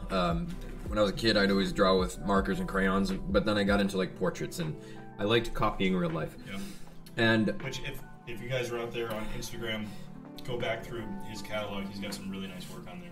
A lot of charcoal stuff. thank you. I leaned hard into it again during the pandemic. We had a lot of time in our hands, and I hadn't doodled in maybe 15 years. And a friend of mine challenged me to start up again. Like, why don't you try art again? And I said, okay, let's do it. And I started drawing Resident Evil art, taking commissions, drawing like tributes to pets and everything, and man, it got fun. But the only one course I took in college, it was funny because I didn't like my professor at the time, but I realize his genius now. The first assignment you had when you met the guy, first class, he said, everyone go home and draw your self-portrait. Okay, so we did, and we all came back with our self-portraits, and he identified your style, and he asked you how long it took. And for me, I said, you know, it was realism, and he saw that, and I tried to do a pretty accurate mirror or whatever, and I said it took me about 3 hours. And he goes, okay.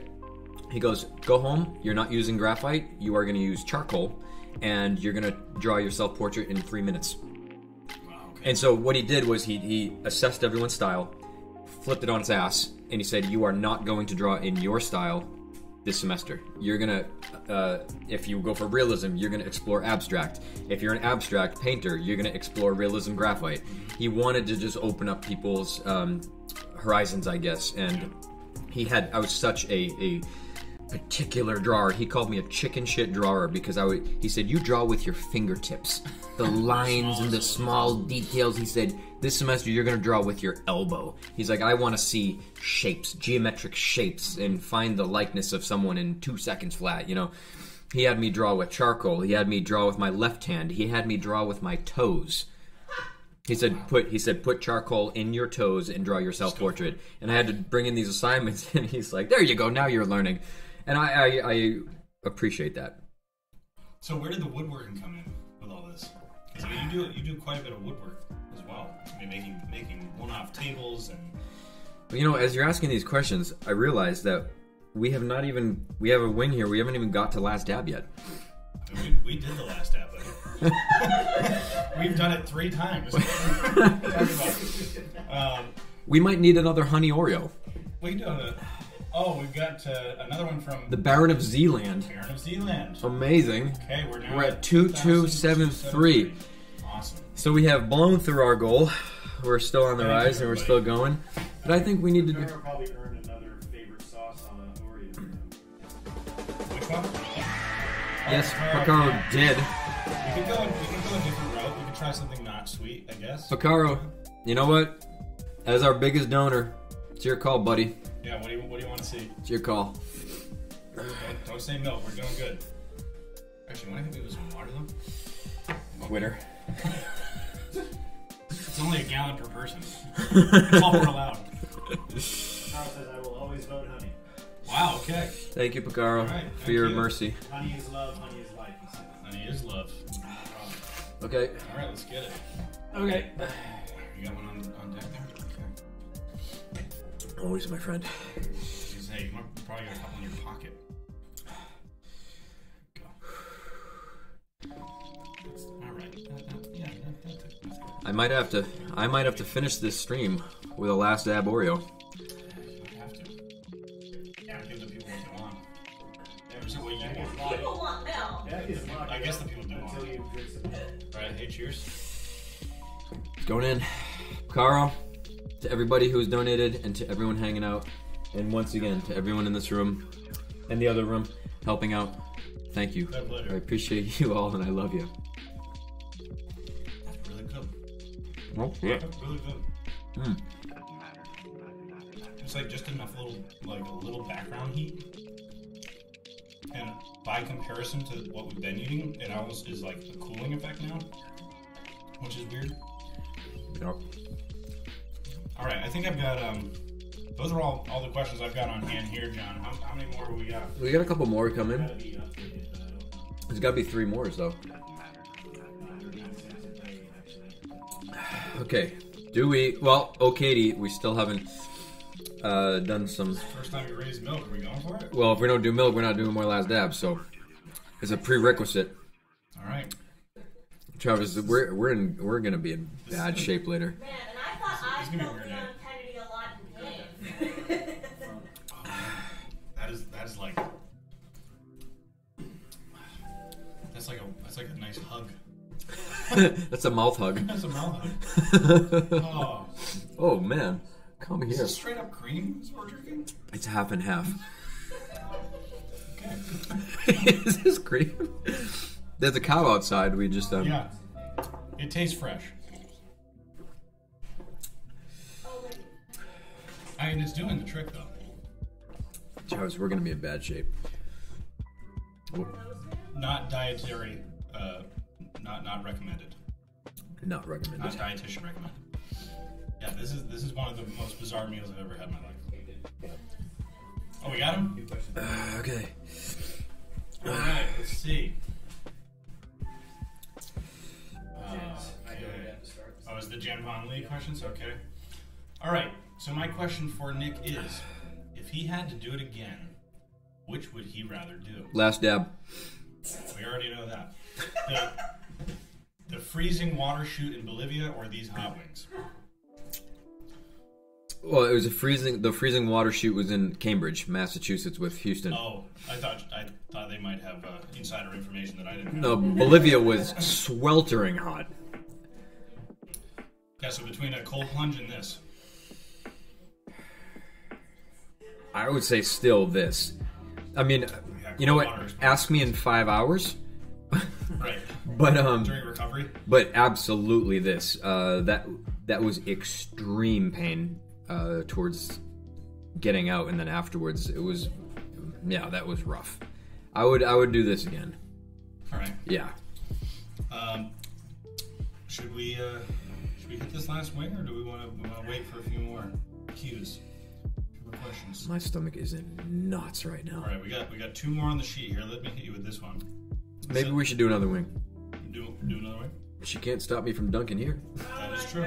We still have enough. Answer the questions before you vomit. All right, here we go. I'm going to ask you this. I'm not gonna vomit.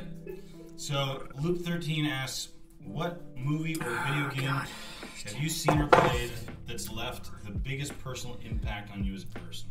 Movie or video game? Movie or video game. Wow, this is I feel profound. I feel like we kind of know what the video game is, so maybe do the movie. Is this a question like a movie that I've seen, or in a game I've played, or like it's from your personal experience, like any game or movie that you've experienced that left the biggest impact on you. Okay. I think we almost touched upon this, Close. and I didn't know how to answer that because it is very hard. What movie left the biggest impact? Oh, okay. No, I got it. I got it. I got to give a shout out to yet another talented director that I've had the pleasure of working with. His name's Alex Ameling, and I had done a couple very small student films when I was first starting out, and we'll say that the students were learning. They weren't the best projects, and I had done a couple. I was still working in hospitality at the time. I was, You hadn't made the full transition. Hadn't made the full transition. I was dipping my toes, and I was maybe I'd done 3 or 4 projects, and I was about to hang up the towel, be like, that was fun. It was a good time. My stomach is doing really strange things right now. Yeah, I'm somersaulting a little bit. It's like the you ever see Alien 3, where the alien was growing in her stomach? Yeah. It's a little bit of that. It's like It's like a swelling. So we're gonna call this the swelling. No, it's like that ball of wasabi I told you about. Right. Yeah, it's like an indigestion, like the fumes are starting to just like. We have a fire inside us. Jump in the fire. Jump in the fire. Yeah. I got my Metallica shirt on. I don't know if you guys can see this. It was very on point for today. Jump in the fire. Yeah. And that's what's happening inside my stomach, and it's not even my stomach. It's like right here. It's the solar plex. Yeah. The solar plex. Do you feel that? Oh yeah. I'm right there with you. Okay. Alex Ameling. So, I was about to hang up the towel. I thought it was fun. It was cute. I auditioned for one last project. I said that to myself. Mm-hmm. One last student project for Emerson. And I said, yeah, I'll go for one more. Let's see what happens. One more. The plot seemed cool, sci-fi. I was like, okay, sci-fi student film, that's pretty ambitious. All right. And doing that project, I felt like I was really acting for the first time. And I was seeing a director for the first time, and like a what felt like a real film project, It's Mariah, right? Mariah, yeah. Yep. Shout out to Alex if you're watching. Shout out to Alex Ameling. I tell him all the time, he hates to hear that. He hates to hear that he might be one of the biggest reasons, one of like the top 3 of why I am sitting where I am today. He hates to hear that, but Alex is for you, buddy. This next wing is for you. Because I might have just went back to hospitality, and he just gave me that experience, and it was empowering. And then after that, after even seeing that film, acting in it, I was like, this is what I want to do. And that's when I quit my job. I went on a I don't know what you'd call this, like not a sabbatical, but like Vision Quest. Vision Quest. I cleared my soul of the corporate world. I quit the job, had all the stability and security and money in the world at the point, like I was like 25 years old or something. I quit that during a hostile time in the world where the market crashed in about 2008-9. That time. Left that, went to New Zealand, backpacked for 2 months, came back, and started my acting career. Hit the ground running, and I met you guys shortly after, and I remember you showed us the rest is history. Yeah. When you auditioned with us, and James and I were both blown away to realize that was like one of your first projects. So you're like, this guy has a lot of range for just getting in. Well, I mean, look, I learned a lot on that project. I had an amazing director. he knows how to direct actors, and that matters. And you know, it's just again, I'm just very grateful. So cheers. Cheers, buddy. Here we go. This is the final. This is the final win, guys. This is it. We only cooked so many. I didn't think we'd be here. Oh my God. This is gonna hurt. Okay, we've got a. Here's a good one to use while we're doing this. From the Baron of Zealand. What's your favorite Metallica song? Hell yeah, buddy. Yeah. Hell yeah, buddy. Good question. Good question. I like it. I like it. I like it. Hold on.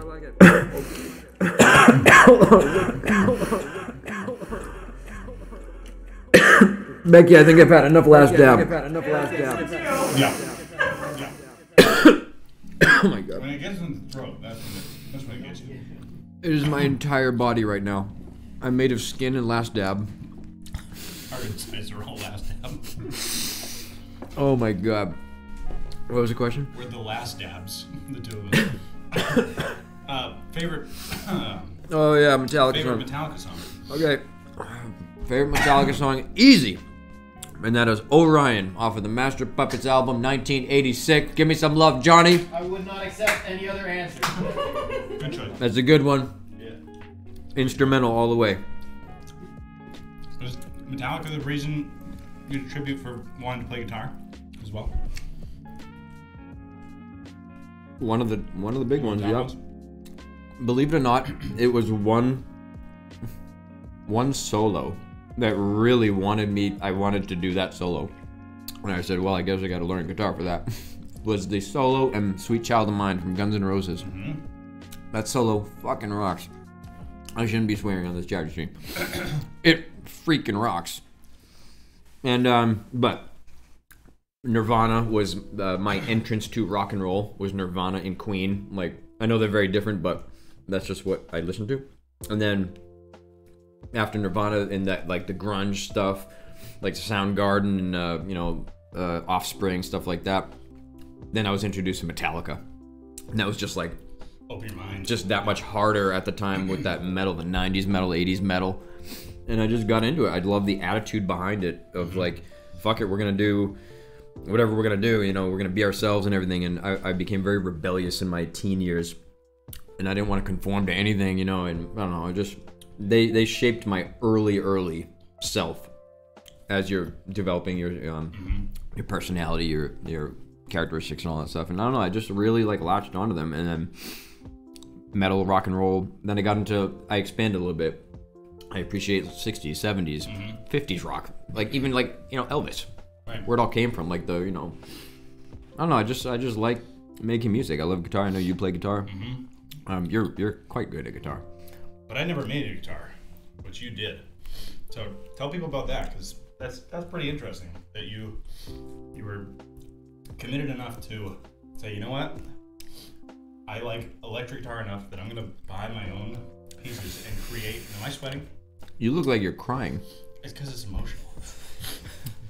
I'm glad my guitar affected you The guy that making way. his own guitar. No, tell everybody about that process. 'Cause that's pretty cool. Okay, hold on. We're cleaning this one. Yes. Becky, we're out of last dab. We did it. You're cut off, bud. Cut off. All right. So I skipped off on your wood question, but my dad. Oh, this is a good way to come back. My dad is a jack of all trades. Growing up, he did everything around the house. Him and my family, my uncles, my grandfather, they all built the home I grew up in. When my dad was 21, they're just blue collar. There was electricians, carpenters, painters, plumbers, like you name it, automotive guys, mechanics who worked in the family, and then they all came together. And I grew up that way. My dad was always fixing stuff in the garage. If something broke around the house, he'd fix it. He wouldn't hire somebody. He'd be fixing the car, changing the brakes, changing the oil. And from an early age, I just like to work my hands. Then I just fell in love with working with wood. I got professional trades experience when I was like 18 to 30 something. I worked many years with professional painters, contractors, high-end residential contractors, carpenters, and they just taught me the ropes. My dad taught me all my life, and I love guitar, and I like to tailor things. I like to customize things, and so I started working with leather as well. So there are a few items in my life that I never want to buy. I never want to buy a guitar. I never want to buy a wallet. a daily planner and stuff. Like I just make these things because I think they're just very unique. They're a big part of my life. Silly to say a wallet's part of my life, but it's in my back pocket every day. Exactly. It's like it's a part of me. It's a little tiny extension. A guitar is a form of expression for me. I mean, I want to have a one of a kind. I don't want to buy it off a shelf and be like, 100 other people have that on this block. I just want it to be unique. You just want one.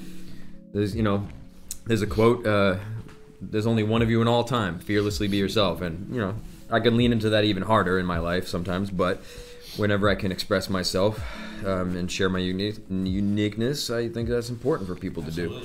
Absolutely. The world wants to see who you are, Johnny, do we have some more?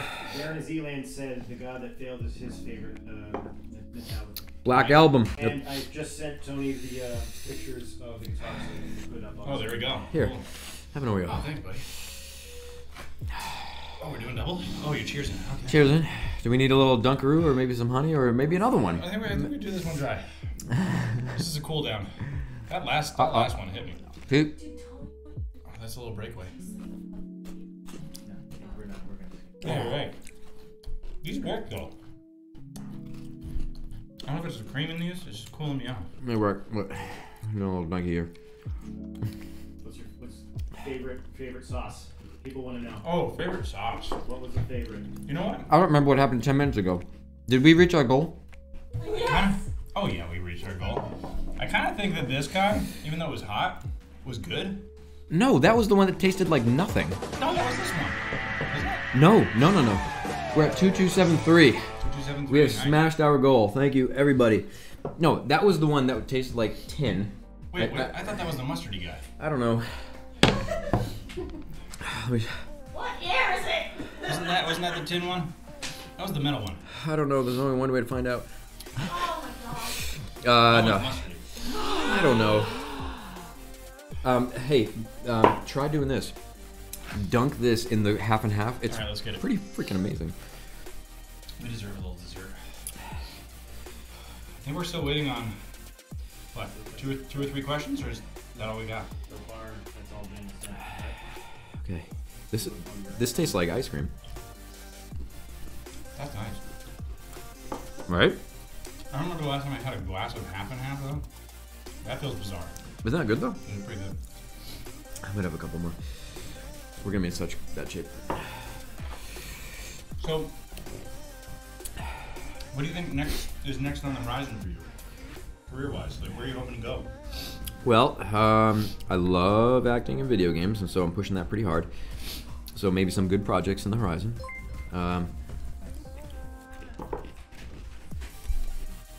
Also, here we are streaming. I think we are going to see some more streams from me. I have a good time with it. Again, during the pandemic, I realized... You got something for us? What's up, John? Another one. From Loop 13, another 50. Loop 13. Send your question to Jen. She'll send it along. Yes, we'll finish this, and thank you again. Thank you so much. We really appreciate that. So again, during the pandemic, I realized how important that communities are. And I'm fortunate to have a bit of a platform, and so I want to use that. I mean, I play video games all the time. All the time. I should have started streaming during the pandemic. We were playing Call of Duty, maybe 3 times a day? Yeah, at least. We play at 10, 2, and then 5. It was a regular rotation. Rocket League, and I think, I want to introduce all you guys to, like, my core squad here that have been, like, some of my best friends for the past, I don't know how long, like, a long time, and we all link up, and we that's where we hang out and stuff, so we'll be doing more of that. I want to share a lot of, like, solo games as well, because I love those. I still have to finish RE4 remake, Dead Space remake, which I started, haven't finished. So we'll be seeing more of that, and more woodwork. I'm starting to collaborate with artists as well, and so I'm gonna do some music collaborations with people this year. That's a goal of mine, and some art collaborations with some people. And I just want to just keep connecting and just keep creating because it makes me happy. And that's it. And the rumor is that you're also learning Japanese. Yes. Hi. He's getting there. I got really busy in the past 5 weeks. I had to take a break, and you get rusty with that language, you get rusty so quickly. I was doing it 6 days a week for about an hour. And I was getting, some progress and everything, but I'm already rusty on the vocab. I'm going to have to go back and revisit some of my old lessons. But yes, I want to learn Japanese because I've been to Japan 3 times now. Absolutely love it. And I've been fortunate to work with some Japanese developers. And so I would love more of that in the future. Yeah. It's hands down, of the 35 or so countries I've been to, hands down my favorite cuisine on the planet. If I could live with one cuisine and be in one place, it would be Japan. Something about it, something magical. I don't know. So that's that. But nice, man. Nice. Do we got a couple more questions? One more question. All right. One more question. Okay. Oh Jesus. This right here. I think it's because I've been wiping my mustache. This hurts. I'm toasted. But do you feel the same thing when I'm talking about? Like it's here. What's up? Oh, there you go. Let's see. Oh my God. Okay, here we go. Is this our final question? This is from Luke, who just donated another $50. So yeah, last question. All right, Luke, this is our last question from Luke 13. It's pretty clear that as a person, bravery seems to be one of your most outgoing, notable qualities. I don't know if it's bravery. It might be. Between traveling the globe to eating the spiciest of wings, what do you attribute to developing that level of bravery in your life? That's a good question. Where do you think that comes from? Is it innate? Do you think it was? I don't know where I just don't want to lead a boring life. Yeah. I know some people who have led boring lives, and there was like I didn't really like feel like a fire coming from that person, like a thing that makes them feel alive, and I never wanted to be like that. To each his own. No one has to go. You don't have to go crazy and intense, but I enjoy having a lot of stories, having life experience. If it all ended too soon or something, I want to be able to say like, well, hey, I had a hell of a time. Yeah. I wanted to enjoy this, and also, I think it was like my dad, my granddad, who would urge me to try a lot of different things in life, like different careers, different hobbies or whatever. And I don't know, maybe this is just me remembering it this way, but it's like you never know what you're going to enjoy. And they would also instill in me these lessons of like, go big. If you're going to do something, do it the right way. Yeah. And I took that as, go all the way. And that's why I can be a very intense person. That's why, close friends who know me, they tell me to slow down a little bit. And I don't know, as long as I can still handle it, I like to push limits. I like to identify my boundaries, limitations, and then if I can push a little bit further and expand those, I try to do that. And I think we'd all say that you know how to put the pedal down and keep it there. Yeah, and you know what? It's not gonna last forever, but I do have a bit of endurance, and it's interesting. Mm-hmm.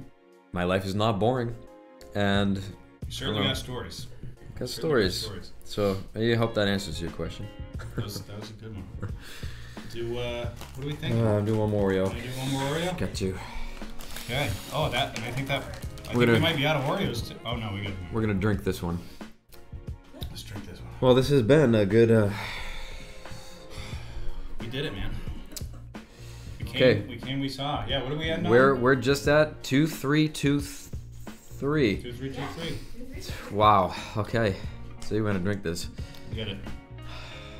I'm gonna have a little sip of this. Cheers, buddy. This was fun. Come here, Oreo. We had a good time. Thank you again to everybody that tuned in, for all the donations. Again, it's going to a good cause. Something that's near and dear to kind of all of us in this room. St. Jude's is an amazing organization. If you don't know a lot about what they do, look them up. They're fantastic. I think they are the best. Thank you. Making them look good, huh? Try one of these on that. You'll really like Tony, give a little shout here. Give a little come here. Yeah, let's get Tony in the lick some last dab. Oh yeah, let me get in there. Oh, that looks delicious. I don't want to touch this man because of my hands, but this is Tony. Yeah. This is the Tony acts out. He's got a great channel. Follow his stuff too.